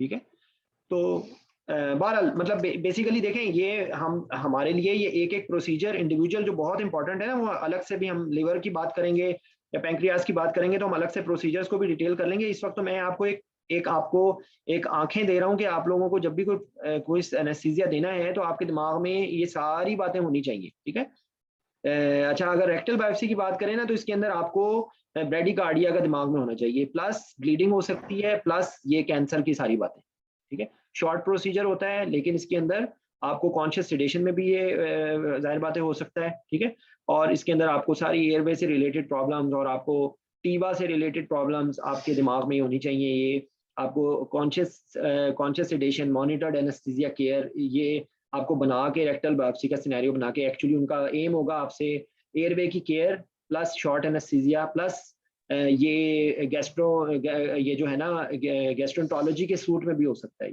जहाँ पर वो अपनी शॉर्ट प्रोसीजर्स ये वो करते हैं, तो वो आपकी जो नॉन ऑपरेटिंग रूम एनेस्थीसिया के सारे कंसर्न भी आ जाएंगे इसमें।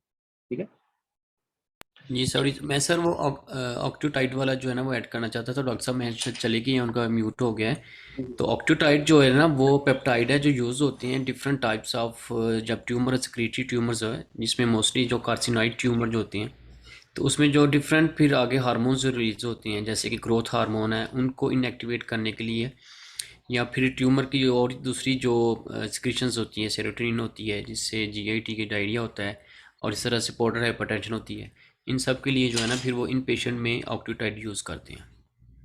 ठीक है, ठीक, वो लेकिन स्पेसिफिकली जो है वो इसके लिए अलग से तो नहीं कुछ होता ना, जो आपका है ये जो आपकी विपल है उसके लिए स्पेसिफिकली तो नहीं होता ना, वो तो किसी भी न्यूरोएंडोक्राइन ट्यूमर में या कार्सिनॉइड ट्यूमर में हो सकता है। ठीक है, सर बिल्कुल ऐसे ही है, मोस्टली लंग्स ट्यूमर है उसमें ज़्यादा होता है, या फिर सुपरारेनल ट्यूमर्स जो है। रेक्टल बायोप्सी और उसके बाद कोलोनोस्कोपी में तकरीबन सिमिलैरिटी है। आपको मैंने बताया ना कि आपको टीवा के कंसर्न्स पूछ सकते हैं, आपको ब्रेडिकार्डिया इसमें हो सकता है। ठीक है, और इवन रेक्टल परफोरेशन हो सकती है, अगर आपने लाइट प्लेन में किया है, पेशेंट ने मूव किया है तो उसके उसे जो है वो विजरल इंजरी भी हो सकती है। ठीक है, तो आप ये ज़हन में रखें बात ये। तो इवन जो ये जो है ना मतलब आपके ये शॉर्ट एनेस्थीसिया में जो आउट ऑफ ऑपरेशन और रूम एनेस्थीसिया के सारे कंसर्न इसमें आ जाएंगे। ठीक है, तो ये आपको वो जो सिनेरियो देंगे उसमें आपको पता लग जाएगा कि वो आपसे क्या पूछना चाह रहे हैं। इसके अंदर आपको पता होना चाहिए कॉन्शियस सेडेशन क्या होती है, आपको पता होना चाहिए मॉनिटर्ड एनेस्थीसिया केयर क्या होती है, आपको टीवा का कॉन्सेप्ट पता होना चाहिए, आपने टीवा कौन कौन सी मेडिसिन से दे सकते हैं, एयरवे को आप कैसे प्रोटेक्ट कर सकते हैं, क्या क्या इसमें कॉम्प्लिकेशन हो सकती हैं, तो आपने पेशेंट के हिसाब से ये जहन में आपको होना चाहिए। ठीक है, अच्छा endoscopy for upper GI bleed, ये बेसिकली इमरजेंसी का सिनेरियो बना के आपसे शॉक की सारी मैनेजमेंट का इसमें जिक्र आएगा, और इसके अंदर जो है आपकी वही जो अभी मैंने आपको बताया ना कि इसके अंदर आपका एस्पिरेशन का रिस्क होगा, शॉक की मैनेजमेंट होगी, फिर इसके अंदर डिफरेंट तरीकों से किया जाता है। एक ब्लैक सैंक्सटेक एंड ब्लैकमोर ट्यूब होती है बड़े साइज की, वो उससे प्रेशर से बैलून होता है वो इन्फ्लेट करके भी होता है, फिर बेंडिंग की जाती है, स्क्लेरोथेरेपी होती है, तो मुख्तलिफ तरीकों से इसको ट्रीट किया जाता है, और आपका वही अप्रोच वही एयरवे ब्रीदिंग सर्कुलेशन है, एस्पिरेशन रिस्क है, और आपका जो है शॉक की मैनेजमेंट है। ठीक है, इसके अंदर भी जो वेजोप्रेसिन की तरह की दवाइयाँ दी जाती हैं पोर्टल हाइपरटेंशन को ट्रीट करने के लिए। साथ उसके आपको पता होना चाहिए कि पोर्टल हाइपरटेंशन और किन किन चीज़ों से ट्रीट किया जाता है। इसमें प्रोपेनोलोल का रोल होता है और आपकी ये जो है ना ऑक्टेटाइड एनालॉग वहाँ पर भी दिए जाते हैं, ठीक है। वो क्या होती है, टर्लीप्रेसिन और वेजोप्रेसिन के एनालॉग जो है वो दिए जाते हैं, ठीक है। ERCP के बारे में हमने बात कर ली है। ERCP के अंदर जो बाकी एनेस्थीसिया की जो केयर है उसके अलावा ओपियाइड का जिक्र कर दिया था हम लोगों ने डिस्कशन में, ठीक है। अच्छा, उसके बाद ये ना एक मैंने नाम लिखा है हाईपैक सर्जरी। तो ये बेसिकली ये आप लोगों को इसके बारे में बिल्कुल भी नहीं आइडिया होगा क्योंकि ये दुनिया में बहुत कम सेंटर्स में ये होती है। पाकिस्तान में बाय द वे लाहौर में अरशद यूनिवर्सिटी ऑफ लाहौर में ये होती है, हाइपरथर्मिक इंट्रापेरिटोनियल कीमोथेरेपी, ठीक है। हाइपरथर्मिक इंट्रापेरिटोनियल कीमोथेरेपी ये जिस हॉस्पिटल में मैं किंग फैसल में काम करता था वहाँ पे ये रेगुलर होती थी। ये आइसोलेटेड जो है ना gastric tumour, gynaecological tumours, colon के ट्यूमर, इसके लिए मुख्तलिफ इसकी स्पेसिफिक इंक्लूजन क्राइटेरिया होता है। उसके अंदर ये किया जाता है, बेसिकली इसकी थ्योरी होती है कि पहले ट्यूमर को रिमूव किया जाता है, उसके बाद एक क्लोज लूप क्रिएट किया जाता है और फिर हाइपरथर्मिया क्रिएट किया जाता है वो उस लूप के अंदर, ठीक है। और उसके अंदर कीमोथेरेपी सर्कुलेट की जाती है। स्पेसिफिक कीमोथेरेपी थेरेप्यूटिक एजेंट्स होते हैं जो सर्कुलेट करते हैं अंदर high temperature for 60 to 90 minutes. और इसके अंदर बेसिकली आउटकम बहुत अच्छा होता है, ट्यूमर की रिकरेंस में बहुत अच्छे रिजल्ट्स होते हैं, 5 ईयर सर्वाइवल इसमें बहुत अच्छा बढ़ जाता है, ठीक है। कई दफ़ा इसी सर्जरी के साथ कंबाइंड किया जाता है जिसके अंदर इंट्रा ऑपरेटिव रेडिएशन थेरेपी दी जाती है। उसके अंदर भी यही होता है कि वो उस स्पेसिफिक एरिया को आइडेंटिफाई करके मार्क करके उस जगह पे वो इक्विपमेंट होता है स्पेशल उसका, उसके जरिए रेडिएशन की थेरेपी दी जाती है। तो आमतौर पे जब भी वहाँ पे मैंने जब भी ये सर्जरीज करवाई थी हाईपैक की, तो हाईपैक के अंदर जो है वो ये कंबाइंड होता था। अब हाईपैक के अंदर बेसिकली ये आपको, क्योंकि ये अब ट्यूटोरियल्स में आ चुका है इसलिए मैं आपको बता रहा हूँ, हो सकता है अदरवाइज इस तरह की बहुत सारी चीज़ें ऐसी हैं जो आमतौर पे एग्जामिनर्स को भी नहीं पता क्योंकि ये पाकिस्तान में होता ही नहीं है। ये हमारी पाकिस्तान में डोमेन में नहीं है। लेकिन आपको अगर आइडिया, अगर आप भाई वाई द वे, क्योंकि फिर मैं आपको बता रहा हूँ कि ये लोग ट्यूटोरियल से और इस तरह के क्वेश्चंस निकाल लेते हैं, तो ये आपको अगर एक एडिशनल आपकी इंटरेस्ट के लिए ये चीज़ है। इसमें बेसिकली सारे जो इफेक्ट है ना वो हाइपरथर्मिया रिलेटेड है। तो हाइपरथर्मिया जब क्रिएट करते हैं ना तो हाइपरथर्मिया के कॉन्सिक्वेंसेज होते हैं। हाइपरथर्मिया का कॉन्सिक्वेंसेज होते हैं कि इसमें सिस्टेमिक वैस्कुलर रेजिस्टेंस बहुत कम होती है। सिस्टेमिक वैस्कुलर रेजिस्टेंस बहुत कम होती है, उसकी वजह से सीवियर डिहाइड्रेशन होने का खतरा होता है और फ्लूइड शिफ्ट होती है, ठीक है, और रीनल शटडाउन होने का खतरा होता है। तो ये इसके अंदर होता है कि इस पेशेंट के अंदर आपको जो है वो कार्डिक आउटपुट को मॉनिटर किया जाता है जो हम लोग ये सर्जरीज करवाते हैं। दूसरा इसके अंदर इंपॉर्टेंट चीज होती है कि इसमें सीवियर पोस्ट ऑफ पेन होती है। ये कीमोथेरेपी और हाइपरथर्मिया और रेडिएशन थेरेपी, इन सारों के जो कॉन्सिक्वेंसेज होते हैं ना, तो इसके अंदर एपिड्यूरल कैथेटर डाला जाता था और उसको टनल किया जाता। वो टनलिंग टेक्निक होती है जिसके जरिए एपिड्यूरल को टनल किया जाता है, एपिड्यूरल कैथेटर को, और उसको छोड़ा जाता है तकरीबन उसको इनसाइटू रखा जाता है अप टू 2 वीक्स तक उसको रखा जाता है और उसमें एग्रेसिव उसके अंदर पेन रिलीफ होती है, ठीक है। टनलिंग का क्या तरीका होता है, क्योंकि टनलिंग में आपको ज़बानी समझा नहीं सकता, आप उस टनलिंग की वीडियो देख लीजिए, ठीक है। टनलिंग के बेसिकली ये करते हैं कि उसकी एज पे ना एक कैनुला डाल के उसकी जो डिस्टल एज है उसके अंदर से कैथेटर को गुजार के और बाहर उसके दूसरी साइड से निकाल लेते हैं। तो वो बेसिकली जो डिस्टेंट एरिया होता है वो टनल हो जाता है। तो उसका बेसिकली ये होता है कि इन्फेक्शन के चांसेस कम होते हैं क्योंकि इन्फेक्शन ट्रैवल करता है centimetre by centimetre according to the days. तो वो स्किन से हो जाता है, आप एक अंदर उसको एक एरिया दे देते हैं जो बफर होता है जो स्किन की इन्फेक्शन से। तो बेसिकली ये इन्फेक्शन की ऐसे प्रिवेंशन के लिए होता है टनलिंग, ठीक है। तो आपको टनलिंग के बारे में थोड़ा सा आइडिया होना चाहिए। तो हाईपैक सर्जरी में यही होता है कि आपको कार्डिक आउटपुट मॉनिटर करनी होती है। It is just like any laparotomy for any cancer and additional is creation of hyperthermia and intraoperative long procedure होता है, 8 से 10 घंटे का प्रोसीजर होता है, और पोस्ट ऑफ पेन ये इसके कंसर्न होते हैं। ये इसको बाय द वे आपको आर्टिकल भी मिल जाएगा, आर्टिकल्स के फोल्डर में इसके ऊपर आएगा। मेरा ख्याल है आज तो ये सिर्फ यही खत्म होगी। लिवर ट्रांसप्लांट है जी। लिवर ट्रांसप्लांट जो है ना, जितने भी प्रोसीजर्स हैं उनके अंदर सबसे मेरे हिसाब से अगर मैं कहूँ कि एडल्ट्स के अंदर अगर कोई मोस्ट चैलेंजिंग एनेस्थीसिया है ना, वो लिवर ट्रांसप्लांट है। इवन लोग शायद कार्डिक सर्जरी कहेंगे, लेकिन कार्डिक सर्जरी से भी ज्यादा मैं कहूँगा कि जो है ना वो लिवर ट्रांसप्लांट है, ठीक है। तो जो है ना मैं, क्योंकि वो रिकॉर्डिंग बहुत ज़्यादा हो गई थी लंबी, मैं इसमें, अच्छा तो मैं एनीवेज, तो ये लिवर ट्रांसप्लांट के अंदर देखें मैसिव इसमें आपको ब्लीडिंग हो सकती है।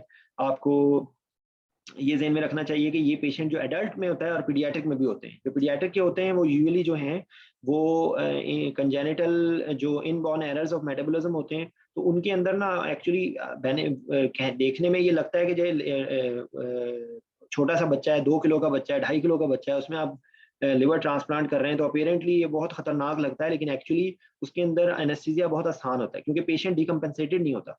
वो बच्चे को अभी कोई और कोई को उसकी वजह से हार्ट में प्रॉब्लम नहीं होती, उसके बाकी सिस्टम बिल्कुल सही चल रहा होता है, ठीक है।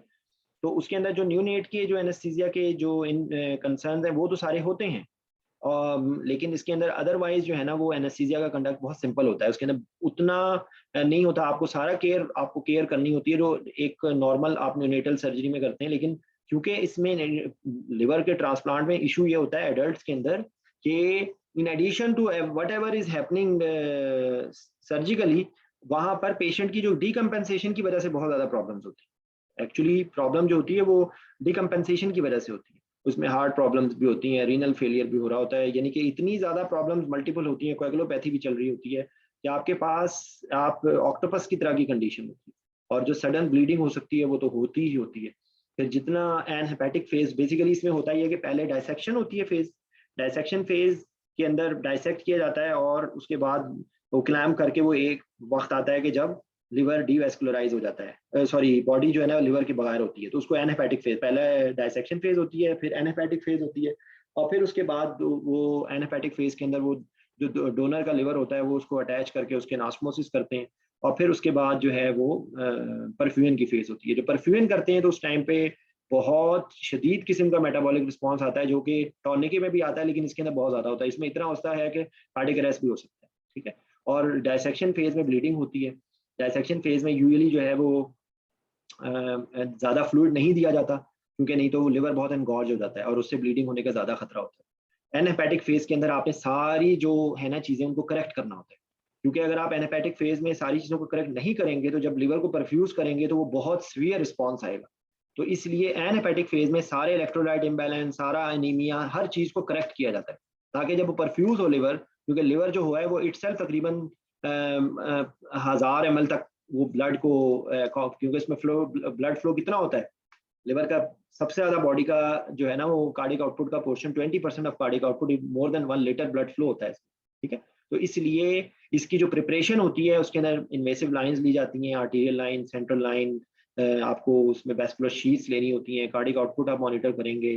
फिर उसके बाद आप 2 आर्टीरियल लाइन लेते हैं एटलीस्ट, आप एक आर्टीरियल लाइन पे नहीं करते, क्योंकि अक्सर वो जब क्लैंपिंग करते हैं तो वो उसमें अनरिलायबल होती है, तो एक अपर लिम में लेते हैं, एक लोअर लिम में लेते हैं, यानी कि एक फेमरल आर्टरी लेते हैं और एक रेडियल आर्टरी लेते हैं, ठीक है। कार्डियक आउटपुट की मॉनिटरिंग होती है। आपके पास रैपिड इन्फ्यूजिंग का सिस्टम होना चाहिए, लेवल 1 इन्फ्यूजर जिसको कहते हैं, वही लेवल 1 इन्फ्यूजर जो आपको पता होना चाहिए ट्रॉमा के पेशेंट्स के लिए, जो पता होना चाहिए आपको एओर्टिक एन्युरिज्म के लिए, रप्चर्ड एओर्टिक एन्युरिज्म के लिए, वो जो आपको पता होना चाहिए ऑब्स्टेट्रिक हेमरेज के लिए, वही जो है ना लेवल 1 इन्फ्यूजर यहाँ पे है कि वो even up to 500 ml to 1 litre per minute तक रैपिड फ्लूइड देता है।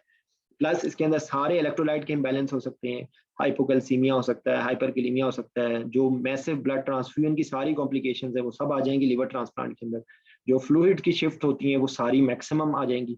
तो लिवर ट्रांसप्लांट, और मेरी खुशकिस्मती है कि मैंने 1 से 1.5 साल मैंने लिवर ट्रांसप्लांट एनेस्थीसिया में मैंने काम किया है, और I really miss that time, क्योंकि मेरा ख्याल है कि being an anaesthetist liver transplant से ज़्यादा चैलेंजिंग कोई सर्जरी नहीं है मेरे हिसाब से। Adult liver transplant and paediatric cardiac surgery, ये दीज आर द मैक्सिमम मेरा ख्याल है कि मैक्सिमम कॉम्प्लिकेटेड जो एनेस्थीसिया के लिए चैलेंजिंग हो सकती है ना, वो adult liver transplant and paediatric cardiac surgery. तो अल्लाह ने मुझे दोनों ही करने का मौका दिया। एनीवेज, ठीक है, तो ये आपसे ये इतनी ज़्यादा डिटेल्स नहीं पूछी जाएंगी, लेकिन आपको जस्ट फॉर योर इंटरेस्ट आपको ये मैंने जो बातें मैक्सिमम हो सकती हैं, क्योंकि ये वो बातें हैं जो कॉमन है।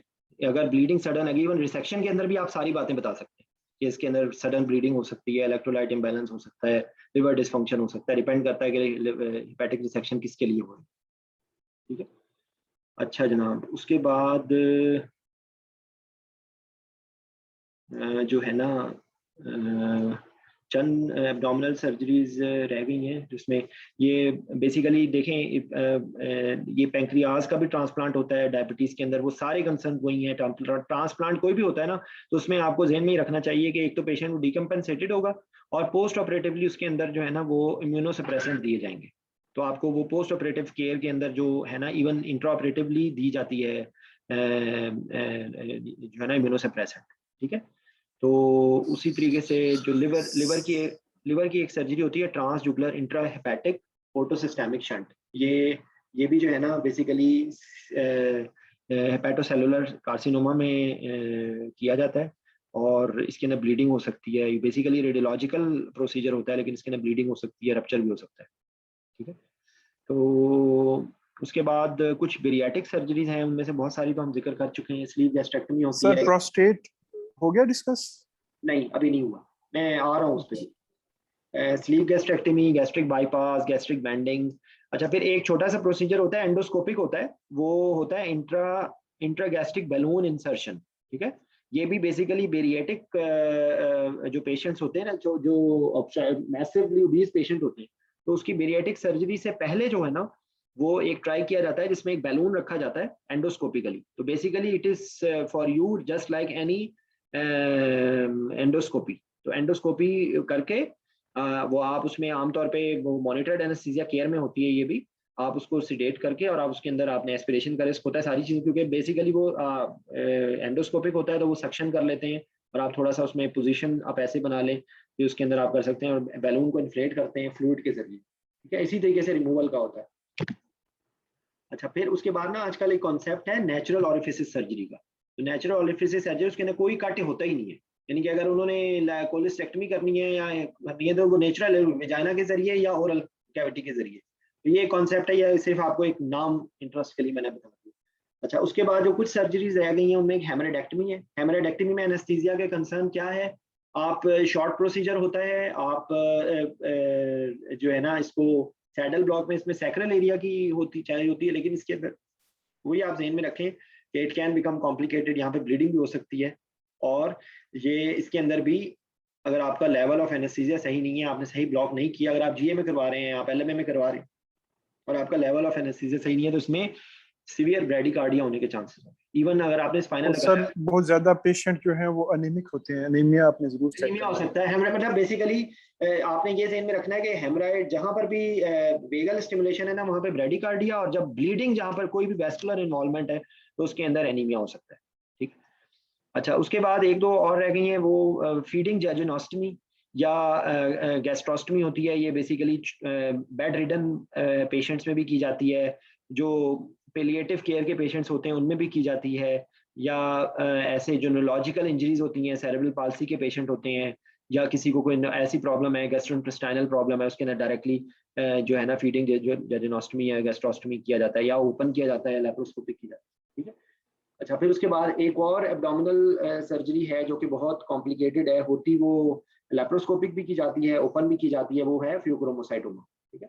तो वो उसके अंदर आपकी एक उसकी प्रिपरेशन है, प्री ऑपरेटिवली आपने उसको ऑप्टिमाइज करना होता है, alpha blockade then beta blockade, then उसकी आपने अल्फा ब्लॉकेट पहले करना होता है, बीटा ब्लॉकेट उसके बाद करना होता है, क्योंकि अदरवाइज जो है वो पेशेंट डिकम्पेनी। मैं आपको सिर्फ समरी बता रहा हूँ उसकी, actually we are this is not our topic at the moment, ये हम डिटेल से इंशाल्लाह किसी और वक्त डिस्कस करेंगे, लेकिन मैं आपको उसकी फिर भी एक ओवरऑल समरी बता रहा हूँ कि इसमें आपको पेशेंट को ऑप्टिमाइज करना जरूरी होता है।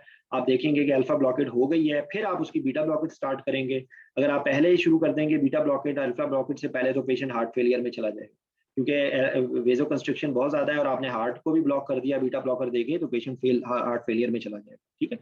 और उसके बाद जब आपने कंट्रोल कर लिया है तो फिर आप प्रोसीड करते हैं, लेकिन स्टिल ड्यूरिंग सर्जरी इसके अंदर जो मेन बात ये है कि आपको सेंट्रल लाइन और उसके जरिए आपने अलग-अलग पोर्ट से आपने वेजो डायलेटर्स भी रेडी रखने हैं और आपने वेजो कंस्ट्रिक्टर्स भी रेडी रखने हैं, क्योंकि इसके ना स्विंग्स ऑफ ब्लड प्रेशर आते हैं, ठीक है। सडनली होगा आपको वेजो डायलेटर देने की जरूरत पड़ेगी, जो जब वो रिमूव कर लेंगे तो सडन हाइपोटेंशन हो सकती है। इसके अंदर इवन आपको हाइपोग्लाइसीमिया हो सकता है, हाइपोटेंशन हो सकती है, हाइपोवोलीमिया हो सकता है, और जो है ना आपको स्टीरॉइड्स की जरूरत होगी, इवन आपको वेजोप्रेसर ज़ाइनोट्रोप्स की जरूरत पड़ेगी पोस्ट ऑपरेटिव, ठीक है। और पोस्ट ऑपरेटिवली अगर रेजिडुअल है तो उसकी वजह से वही हाइपरटेंशन वाली सारी चीजें जो पहले मैनिपुलेशन और उसकी स्टिमुलेशन की वजह से सारे जो माय बेस्ट फ्रेंड है उनका जिक्र आ जाएगा। कोई भी जब भी आप स्ट्रेस आएगा तो होगा, तो वो होगा जब सर्जिकल मैनिपुलेशन होगी तो उस वक्त सडनली रिलीज हो सकता है। तो ये सारी चीजें हैं जो फियोक्रोमोसाइटोमा की सर्जरी। ये मैंने एक पॉसिबल लिस्ट बनाई है जो एब्डोमिनल प्रोसीजर्स के लिए पूछी जा सकती है, ठीक है। इनमें से बहुत सारी चीजें जो है ना वो कॉमन है, तो I have just try to cover as much as possible, ठीक है। अच्छा, उसके बाद अगर मैंने जो लिस्ट में जो बनाया उसमें ऑब्स्टेट्रिक सर्जरी है, तो ऑब्स्टेट्रिक सर्जरी में देखें, ध्यान में रखें कि कुछ ऑब्स्टेट्रिक सर्जरीज होती हैं, कुछ गायनेकोलॉजिकल सर्जरीज होती हैं। जो गायनेकोलॉजिकल सर्जरीज होती हैं, अगर वो हिस्टेक्टमी है तो या वो विजाइनल हिस्टेक्टमी होती है प्रोलैप्स वगैरह के लिए, तो वो यूजुअली ओल्ड एज में होती है, ठीक है जी। या ऐसे पेशेंट जो मल्टीपैरस वुमेन है, कोई ऐसी कंडीशन में है, न्यूरोलॉजिकल प्रॉब्लम हो गई या कोई ऐसे मसल वीकनेस हो गई है तो उसकी वजह से उनको जो है ना वो यूवी प्रोलैप्स होता है, तो उसके लिए जो खर्च की जाती है वो विजाइनल हिस्टेक्टमी होती है या फिर टोटल एब्डोमिनल हिस्टेक्टमी होती है। और अगर उसके अंदर कोई कैंसर है या कोई है तो उसके अंदर अक्सर वो ओवरीज को भी रिमूव करते हैं और ट्यूब्स को भी रिमूव करते हैं, तो वो उसको जो है ना वो टोटल एब्डोमिनल हिस्टेक्टमी विद सल्पिंजियोफ्रेक्टमी, ठीक है। तो उसके अंदर आपका कैंसर से रिलेटेड कंसर्न हो सकते हैं, ब्लीडिंग हो सकती है, पेशेंट एनीमिक हो सकता है, और बाकी सारे वही कंसर्न्स होंगे जो कि एनी एब्डोमिनल सर्जरी के अंदर है, ठीक है। अच्छा, फिर एक और ना मायोमेक्टमी होती है। तो मायोमेक्टमी जो है ना, या तो वो ओपन की जाती है, मायोमेक्टमी एक और की जाती है जिसको ना बेसिकली उसको गायनेकोलॉजिकल टीओआरपी कहा जाता है। गायनेकोलॉजिकल टीओआरपी वो विजाइनली की जाती है और उसके अंदर भी इसी तरीके से फ्लूइड की इरिगेशन की जाती है, ठीक है। उसी तरीके से फ्लूइड की इरिगेशन की जाती है और इसके अंदर वही प्रॉब्लम्स हो सकती हैं जो टीओआरपी सर्जरी में होती हैं। टीओआरपी सिंड्रोम, इसको भी आप टीओआरपी सिंड्रोम ही कहते हैं, इसकी सिमिलैरिटी की वजह से, फ्लूइड के ऑब्जॉर्प्शन की वजह से, हाइपोनेट्रीमिया और जो ओवरलोड के फीचर्स होते हैं वो उसके अंदर भी हो सकते हैं, क्योंकि वो उसका मकसद तरीकाकार वही होता है। वो जनरली अप्रोच किया जाता है, उसके अंदर भी उसको एक स्क्रैच करके निकाला जा रहा होता है जिस तरीके से प्रोस्टेट में किया जाता है, ठीक है। तो ये है। इसके अंदर कॉमन ऑब्स्टेट्रिक जो गायनेकोलॉजिकल सर्जरीज होती हैं उनके अंदर या तो कैंसर होगा या कोई और रीजन की वजह से डिसफंक्शनल यूट्राइन ब्लीडिंग होगी या प्रोलैप्स होगा, ठीक है। कॉमन इसके बाद या कुछ मायोमेक्टमीज जो हैं वो इनफर्टिलिटी के लिए की जाती है। तो ये आपको दिमाग में होनी चाहिए ये सारी बातें ना। अगर वो ओल्ड एज की मतलब मिडिल एज की पेशेंट है, पोस्ट मीनोपॉजल है, तो उसके अंदर पोस्ट मीनोपॉजल सिंड्रोम हो सकता है। उसमें हाइपरटेंशन होगा, फ्लशिंग होगी, स्टीरॉयड डिपेंडेंस, स्टीरॉयड के साइड इफेक्ट्स होंगे, आपको स्टीरॉयड को रिप्लेस करने की जरूरत पड़ेगी, ठीक है। और जो है वो जो उसके सारे कंसर्न है। अगर कैंसर है तो कैंसर से रिलेटेड आ गए, ठीक है। एक इसमें होती है ओवेरियन सीए और उसके साथ एसोसिएटेड होता है प्लूरल इफ्यूजन, उसका पता नहीं क्या नाम, एक सिंड्रोम होता है, मुझे नाम भूल गया, जो एक कैंसर से रिलेटेड होता है, ओवेरियन सीए के साथ होता है, मुझे उसका unable to recall the name, ठीक है। अच्छा, फिर उसके बाद जो ऑब्स्टेट्रिक होती हैं वो उनके अंदर या तो वो रप्चर्ड एक्टोपिक प्रेगनेंसी होगी, तो वो रप्चर्ड एक्टोपिक प्रेगनेंसी जो होगी ना वो just like any laparoscopic surgery, वो अगर उसको लेप्रोस्कोपिक कर रहे हैं ना तो आप समझ लें कि लेप्रोस्कोपिक सर्जरी है वो, लाइक एनी लेप्रोस्कोपिक सर्जरी, सारे लेप्रोस्कोपिक सर्जरी के कंसर्न्स होंगे। साथ उसके जो है ना वो आपकी डिपेंड करेगा कि कितने वीक्स की प्रेगनेंसी है, तो वो प्रेगनेंसी रिलेटेड कंसर्न्स आ जाएंगे, और साथ उसके जो है ब्लीडिंग है, एनीमिया हो सकता है, और ब्लीडिंग रिलेटेड कंसर्न्स आ सकते हैं इसके अंदर सारे, ठीक है। अच्छा, फिर अगर आप स्पेसिफिकली आप ऑब्स्टेट्रिक में आ जाए ना तो या तो सिजेरियन सेक्शन होगा। सिजेरियन सेक्शन तो एक अलग पूरी एक उसकी है कि सिजेरियन सेक्शन इलेक्टिव है, सिजेरियन सेक्शन इमरजेंसी है। सिजेरियन सेक्शन में कोई ऐसी कंडीशन है जिसके अंदर बहुत कॉम्प्लिकेटेड है, जैसे मिसाल के तौर पे, या वो caesarean section with some obstetric complication है, लाइक उसके अंदर PIH है या कार्डिक डिजीज है या माइटल स्टेनोसिस है, तो वो उस बीमारी से रिलेटेड कंसर्न्स होंगे, ठीक है। या ऐसा सिजेरियन सेक्शन है कि जो सडन फीटल डिस्ट्रेस की वजह से हो रहा है, वो फीटल डिस्ट्रेस जो है या तो उसकी अब्रप्शन हो गई है या उसके अंदर जो है वो कॉर्ड अराउंड द नेक हो गई है, किसी भी रीजन की वजह से सडन आपको इमरजेंसी में करवाना पड़ता है, तो उसके अंदर आपके दिमाग बेसिकली वो सारे वही प्रेगनेंसी जो related physiological, pharmacological, anatomical consideration है जो बहुत दफा हम डिस्कस कर चुके हैं, वो वही उसके अंदर आएंगी, ठीक है। और जो इन एडिशन टू दैट जो है ना, अगर वो ब्लीडिंग है तो आपने ब्लीडिंग अभी जो हमने डिस्कस किया ना कि आपको मैसिव ब्लड ट्रांसफ्यूजन से related problems, level 1 infuser, fluid warming system, rapid infusing system और आपका मैसिव ट्रांसफ्यूजन प्रोटोकॉल जिसमें ब्लड प्रोडक्ट्स आपको डिफरेंट चाहिए होंगे, आपको पीआरबीसीज, आपको एफएफपीज, आपको प्लेटलेट्स, क्रायोप्रेसिपिटेट, फैक्टर 7, वो सारा उसका एक प्रोटोकॉल है। प्लस इसी सर्जरी के अंदर जो ब्लीडिंग ऑब्स्टेट्रिक पेशेंट है उसके अंदर आपको मल्टी डिसिप्लिनरी टीम की जरूरत होगी। अगर प्लेसेंटा प्रीविया के साथ अगर एक्रीटा है, परक्रीटा है, इनक्रीटा है, ठीक है, तो वो आपको पता होना चाहिए कि एक्रीटा सिर्फ म्यूकोजा के अंदर जाता है, इनक्रीटा जो है वो मायोमेट्रियम तक जाता है और परक्रीटा निकल के एब्डोमेन में पहुंचा होता है, पेल्विस में पहुंचा होता है और उसने गट को इन्वॉल्व किया होता है या ब्लैडर को इन्वॉल्व किया होता है। तो उस रेफरेंस में आपको आपके पास प्री ऑपरेटिवली आपने उसका प्रॉपर आपने उसको इन्वेस्टिगेट किया। अगर ये दोनों तरह से हो सकता है, ये अनएंटिसिपेटेड भी आ सकता है कि एक पेशेंट है इंट्रा ऑपरेटिवली सडनली पता लगा कि ये तो क्रीटा है या परक्रीटा है या इनक्रीटा है, उसके अंदर आपको सिजेरियन हिस्टेक्टमी की तरफ जाएगा पेशेंट, ठीक है। अगर इलेक्टिव है तो आपको पहले से प्रिपरेशन होगी, आप आईसीयू में बेड अरेंज करेंगे, आप रेडियोलॉजी के थ्रू हो सकता है कि आप उसको पहले ही बैलून डाल दें, आप उसको बैलून डाल के उसको एम्बुलाइज कर दें यूट्राइन आर्टरी को, ठीक है, इंटरनल आइलिएक को, वो उसके रेफरेंस से होगा, बैलून डाल दें और इंट्राऑपरेटिवली उसको इन्फ्लेट कर दें, ठीक है। फिर इवन ये भी एक होता है कि उसके अंदर ना विजाइनली जो है बैलून डाल के उससे भी प्रेस किया जाता है, उससे भी ब्लीडिंग रोकी जाती है, उसके लिए पता नहीं क्या नाम होता है वो, ये सारी सर्जिकल चीजें। फिर आपको बीलिंच सूचर की जरूरत हो सकती है। उसको सर बकरी बलून कहती है उसको। क्या कहते हैं उसको? बकरी बलून। बकरी बलून, ठीक है, BAKRI होता है ना मेरे ख्याल। जी हाँ जी, ये सऊदी है बंदा जो ना आथर उसने बनाया। हाँ जी। तो उसके अलावा जो है आपकी जो बाकी सारे आपके यूट्रोटोनिक्स हैं और आपने avoidance of all the factors which will relax the uterus like inhalational agents हैं, लाइक आप कोई भी ऐसे रिवर्सिबल फैक्टर्स हैं, हाइपोथर्मिया है और एसिडोसिस है, हाइपोक्सिया है, वो सारी चीज़ों को आप अवॉइड करेंगे। ये सारा एक अलग टॉपिक है, मैं I am trying to just, क्योंकि इससे रेलिवेंट है तो हम आपको बता रहे हैं, ठीक है। इसी तरीके से यूट्रन रप्चर हो सकती है या ब्रीच, मुख्तलिफ यानी कि सिचुएशंस हो सकती हैं, caesarean for twin pregnancy, caesarean for breach, तो आपने घबराना नहीं है, ये सारी चीज़ें वही हैं कॉमन, आपको वही सारी बातें हैं। ब्रीच है डिलीवरी में, इवन सिजेरियन के अंदर भी बच्चे को डिलीवर करने में प्रॉब्लम हो सकती है, हेड उसका स्टक कर सकता है, प्रॉब्लम होती है, इंसियन को बड़ा करना पड़ सकता है। ट्विन प्रेगनेंसी में आपने ये ज़हन में रखना है कि उसके अंदर जो है एर्टोकेवल कंप्रेशन जो है वो सिम्टम्स ज़्यादा हो सकते हैं, ज़्यादा ये जो सारे उसकी प्रेगनेंसी से रिलेटेड आपको जो प्रेशर इफेक्ट्स हैं वो ज़्यादा आ रहे होंगे। प्लस आपने दोनों बेबी आउट होने के बाद आपने देना है, पता लगे एक बेबी अभी आउट हुआ और आपने उसको दे दिया ऑक्सीटोसिन, दूसरा बेबी निकल ही नहीं रहा, अब वो आपको बुरा भला कह रहे हैं कि ये आपने क्या कर दिया, ठीक है। तो ये सारी चीज़ें होती हैं।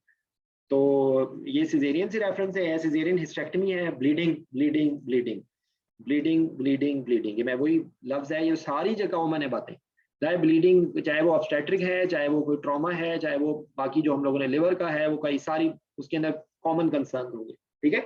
अच्छा, और कुछ सर्जरीज होंगी जो डिफरेंट सर्जरीज इन प्रेगनेंसी हैं, तो वो उनके अंदर आपसे पहले भी जिक्र किया था कि वो उनके कंसर्न्स प्लस प्रेगनेंसी से रिलेटेड कंसर्न, प्लस इसके अंदर 2 लाइव्स हैं, प्लस इसके अंदर आपने CTG मॉनिटरिंग करनी है, प्लस इसके अंदर आपने ये प्री टर्म लेबर या अबॉर्शन के आपने कंसेंट ले लेना है, ठीक है। आपने ऑब्स्टेट्रिशियन को इन्वॉल्व करना है, अगर जैसे मिसाल के तौर पे लैप्रोस्कोपिक सर्जरी हो रही है तो आपने प्रेशर को रिड्यूस रखना है, आपने कोशिश करना है कि आप उसको अवॉइड करें। अगर वो फर्स्ट ट्राइमेस्टर में है तो कोशिश करें सेकंड ट्राइमेस्टर में हो जाए, अगर सेकंड ट्राइमेस्टर में है तो आप कोशिश करें कि वो प्रेगनेंसी के पोस्ट तक अगर आप उसको पुश कर सकते हैं, यानी कि second trimester relatively safer time होगा।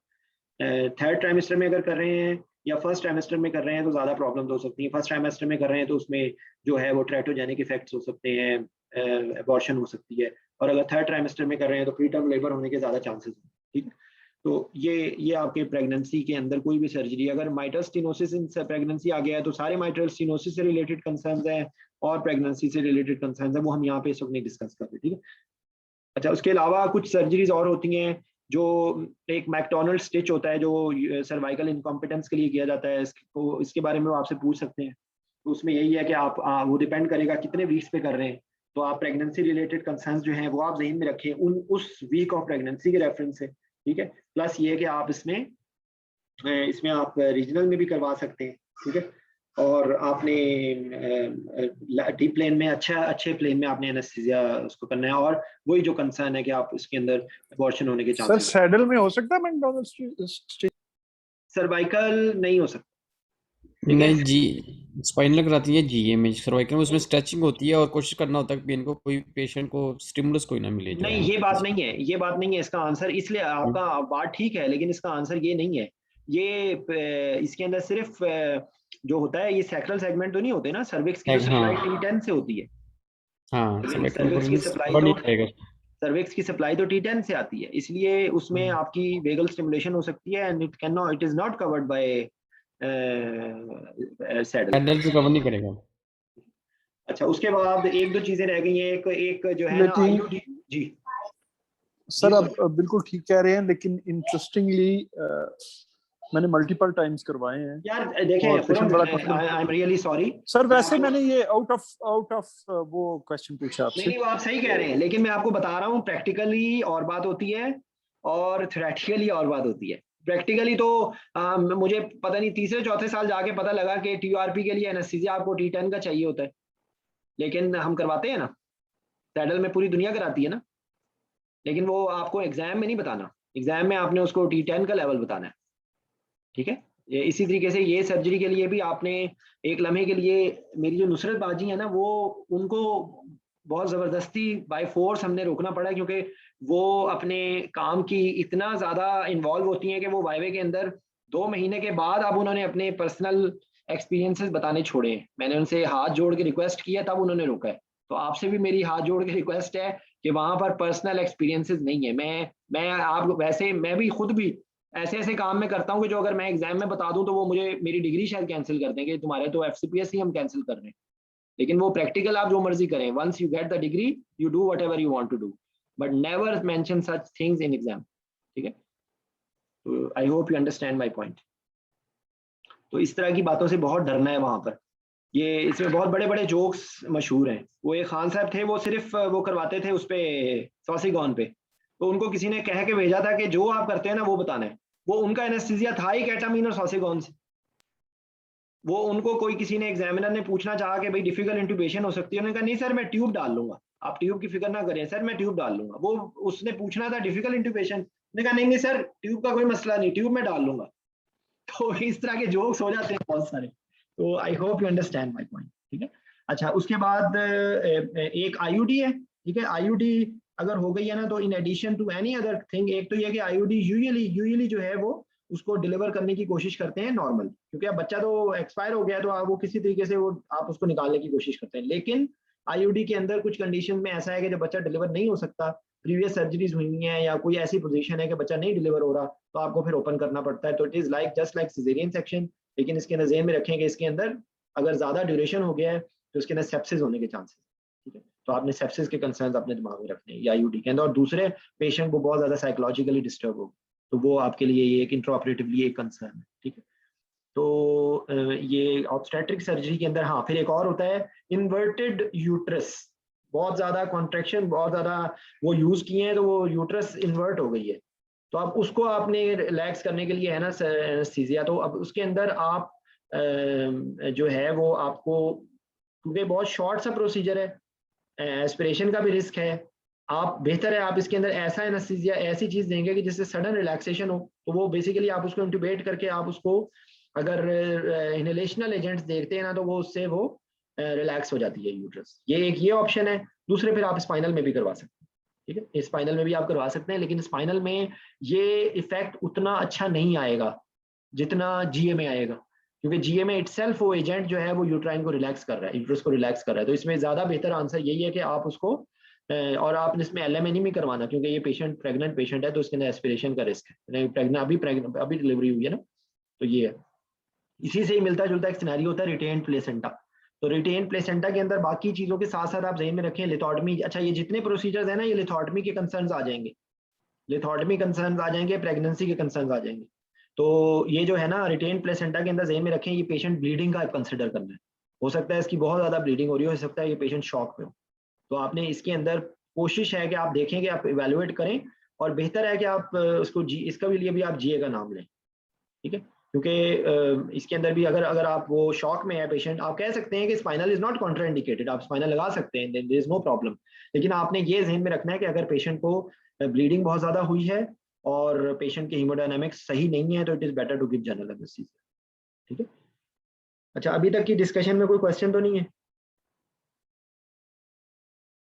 और सर दूसरा ये है कि ये प्लेसेंटा का पता नहीं है कि एक्रीटा या इनक्रीटा है, ठीक है, हाँ तो जी, इस वजह से भी जो है ना वो फिर आप ये भी आपको नहीं पता, ये भी आपको नहीं पता। ठीक है, तो ये आपने discuss with the surgeon possibility. वो आमतौर पे अल्ट्रासाउंड करके देख लेते हैं वो लोग ना, लेकिन ये है कि ये सारी चीजें आपको अल्ट्रासाउंड में नहीं पता चलेंगी। आपने इसलिए ज़हन में रखें, जो एनेस्थीसिया प्लानिंग वाली डिस्कशन की थी ना हम लोगों ने, उसके अंदर आपको मैंने यही बात पे फोर्स किया था कि हर सर्जरी के अंदर आपने सर्जन के साथ डिस्कस जरूर करना है। ठीक है, सर्जन के साथ डिस्कशन और पॉसिबल प्रॉब्लम्स आपने ज़हन में रखनी है बात। ठीक है। अच्छा, मेरे ख्याल है कि आज के लिए इतना अगर कोई पेशेंट है जैसे उनका जो है तो रिटेन आरपीओसीज हैं या जो है तो प्लेसेंटा जो है हो गया, तो सर अगर ये कोई सिनेरियो दिया जाए और शॉर्ट प्रोसीजर है तो उसके लिए हमें ऑलवेज जो है ऑप्शन इंट्यूबेशन की देनी पड़ेगी अगर अदर देन स्पाइनल हम कर रहे हैं तो? बिकॉज सर वो फुल स्टमक है। देखिए नुसरत, मेरी एक बात सुने, ये पेशेंट का आंसर आप ज़हन में रखें। अब आपको माशाल्लाह इतनी डिस्कशन करके माशाल्लाह आपको सारी बातें समझ आ गई हैं कि आपने वहां पे अपने आप को सेफ रखना है। उसके अंदर आपको जीए कह देने में कोई नुकसान नहीं है। ठीक है, तो जब जीए कह देने में कोई नुकसान नहीं है ना, तो आप क्यों अपने आप को ऐसी, जैसे यही वाली बात है नहीं मतलब सर एलएमए का ऑप्शन नहीं लेना ना, हमने इंट्यूबेट करना है, ये मैं पूछना चाह रही हूँ। ऑप्शन बिल्कुल भी नहीं लेना, एलएमए का ऑप्शन। सर इसके पीछे रैशनल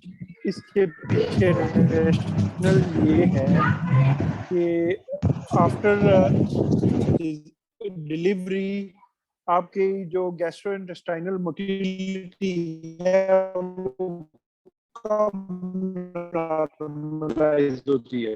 हाँ जी, ये आपकी ना आवाज बहुत कम आई है खुरम, लेकिन मैं आपकी बात समझ गया हूँ कि वो कब नॉर्मलाइज होता है, वो सिस्टम रिवर्स कब होता है। आपकी आवाज खुरम अनफॉर्चुनेटली समझ नहीं आ रही है, आपकी आवाज समझ नहीं आ रही है। ठीक है, तो ये देखना पड़ेगा। जी, आपने ये देखा सर, बेसिकली फुल स्टमक ही कंसीडर किया। जी खुरम, आपकी आवाज बिल्कुल समझ नहीं आ रही है।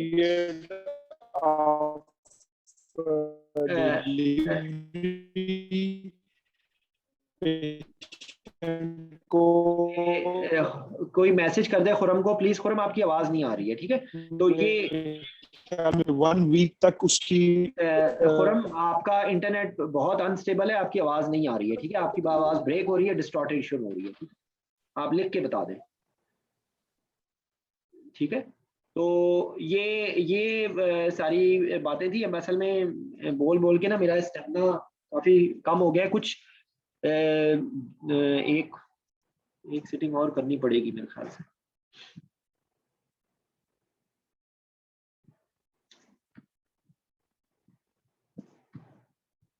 आई थिंक आई एम सॉरी, ये नहीं खत्म हो सकता आज।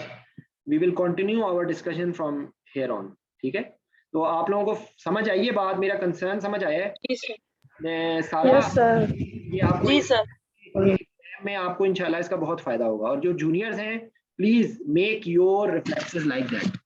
ठीक है, तो we will continue our discussion of surgery related anaesthesia concerns from here. ठीक है, thank you sir. Thank you sir. Next class कब है, कल या रात को? मैं आपको कंफर्म कर दूंगा रात को, मोस्ट प्रोबेबली इंशाल्लाह। ठीक है sir. Okay, thank you sir.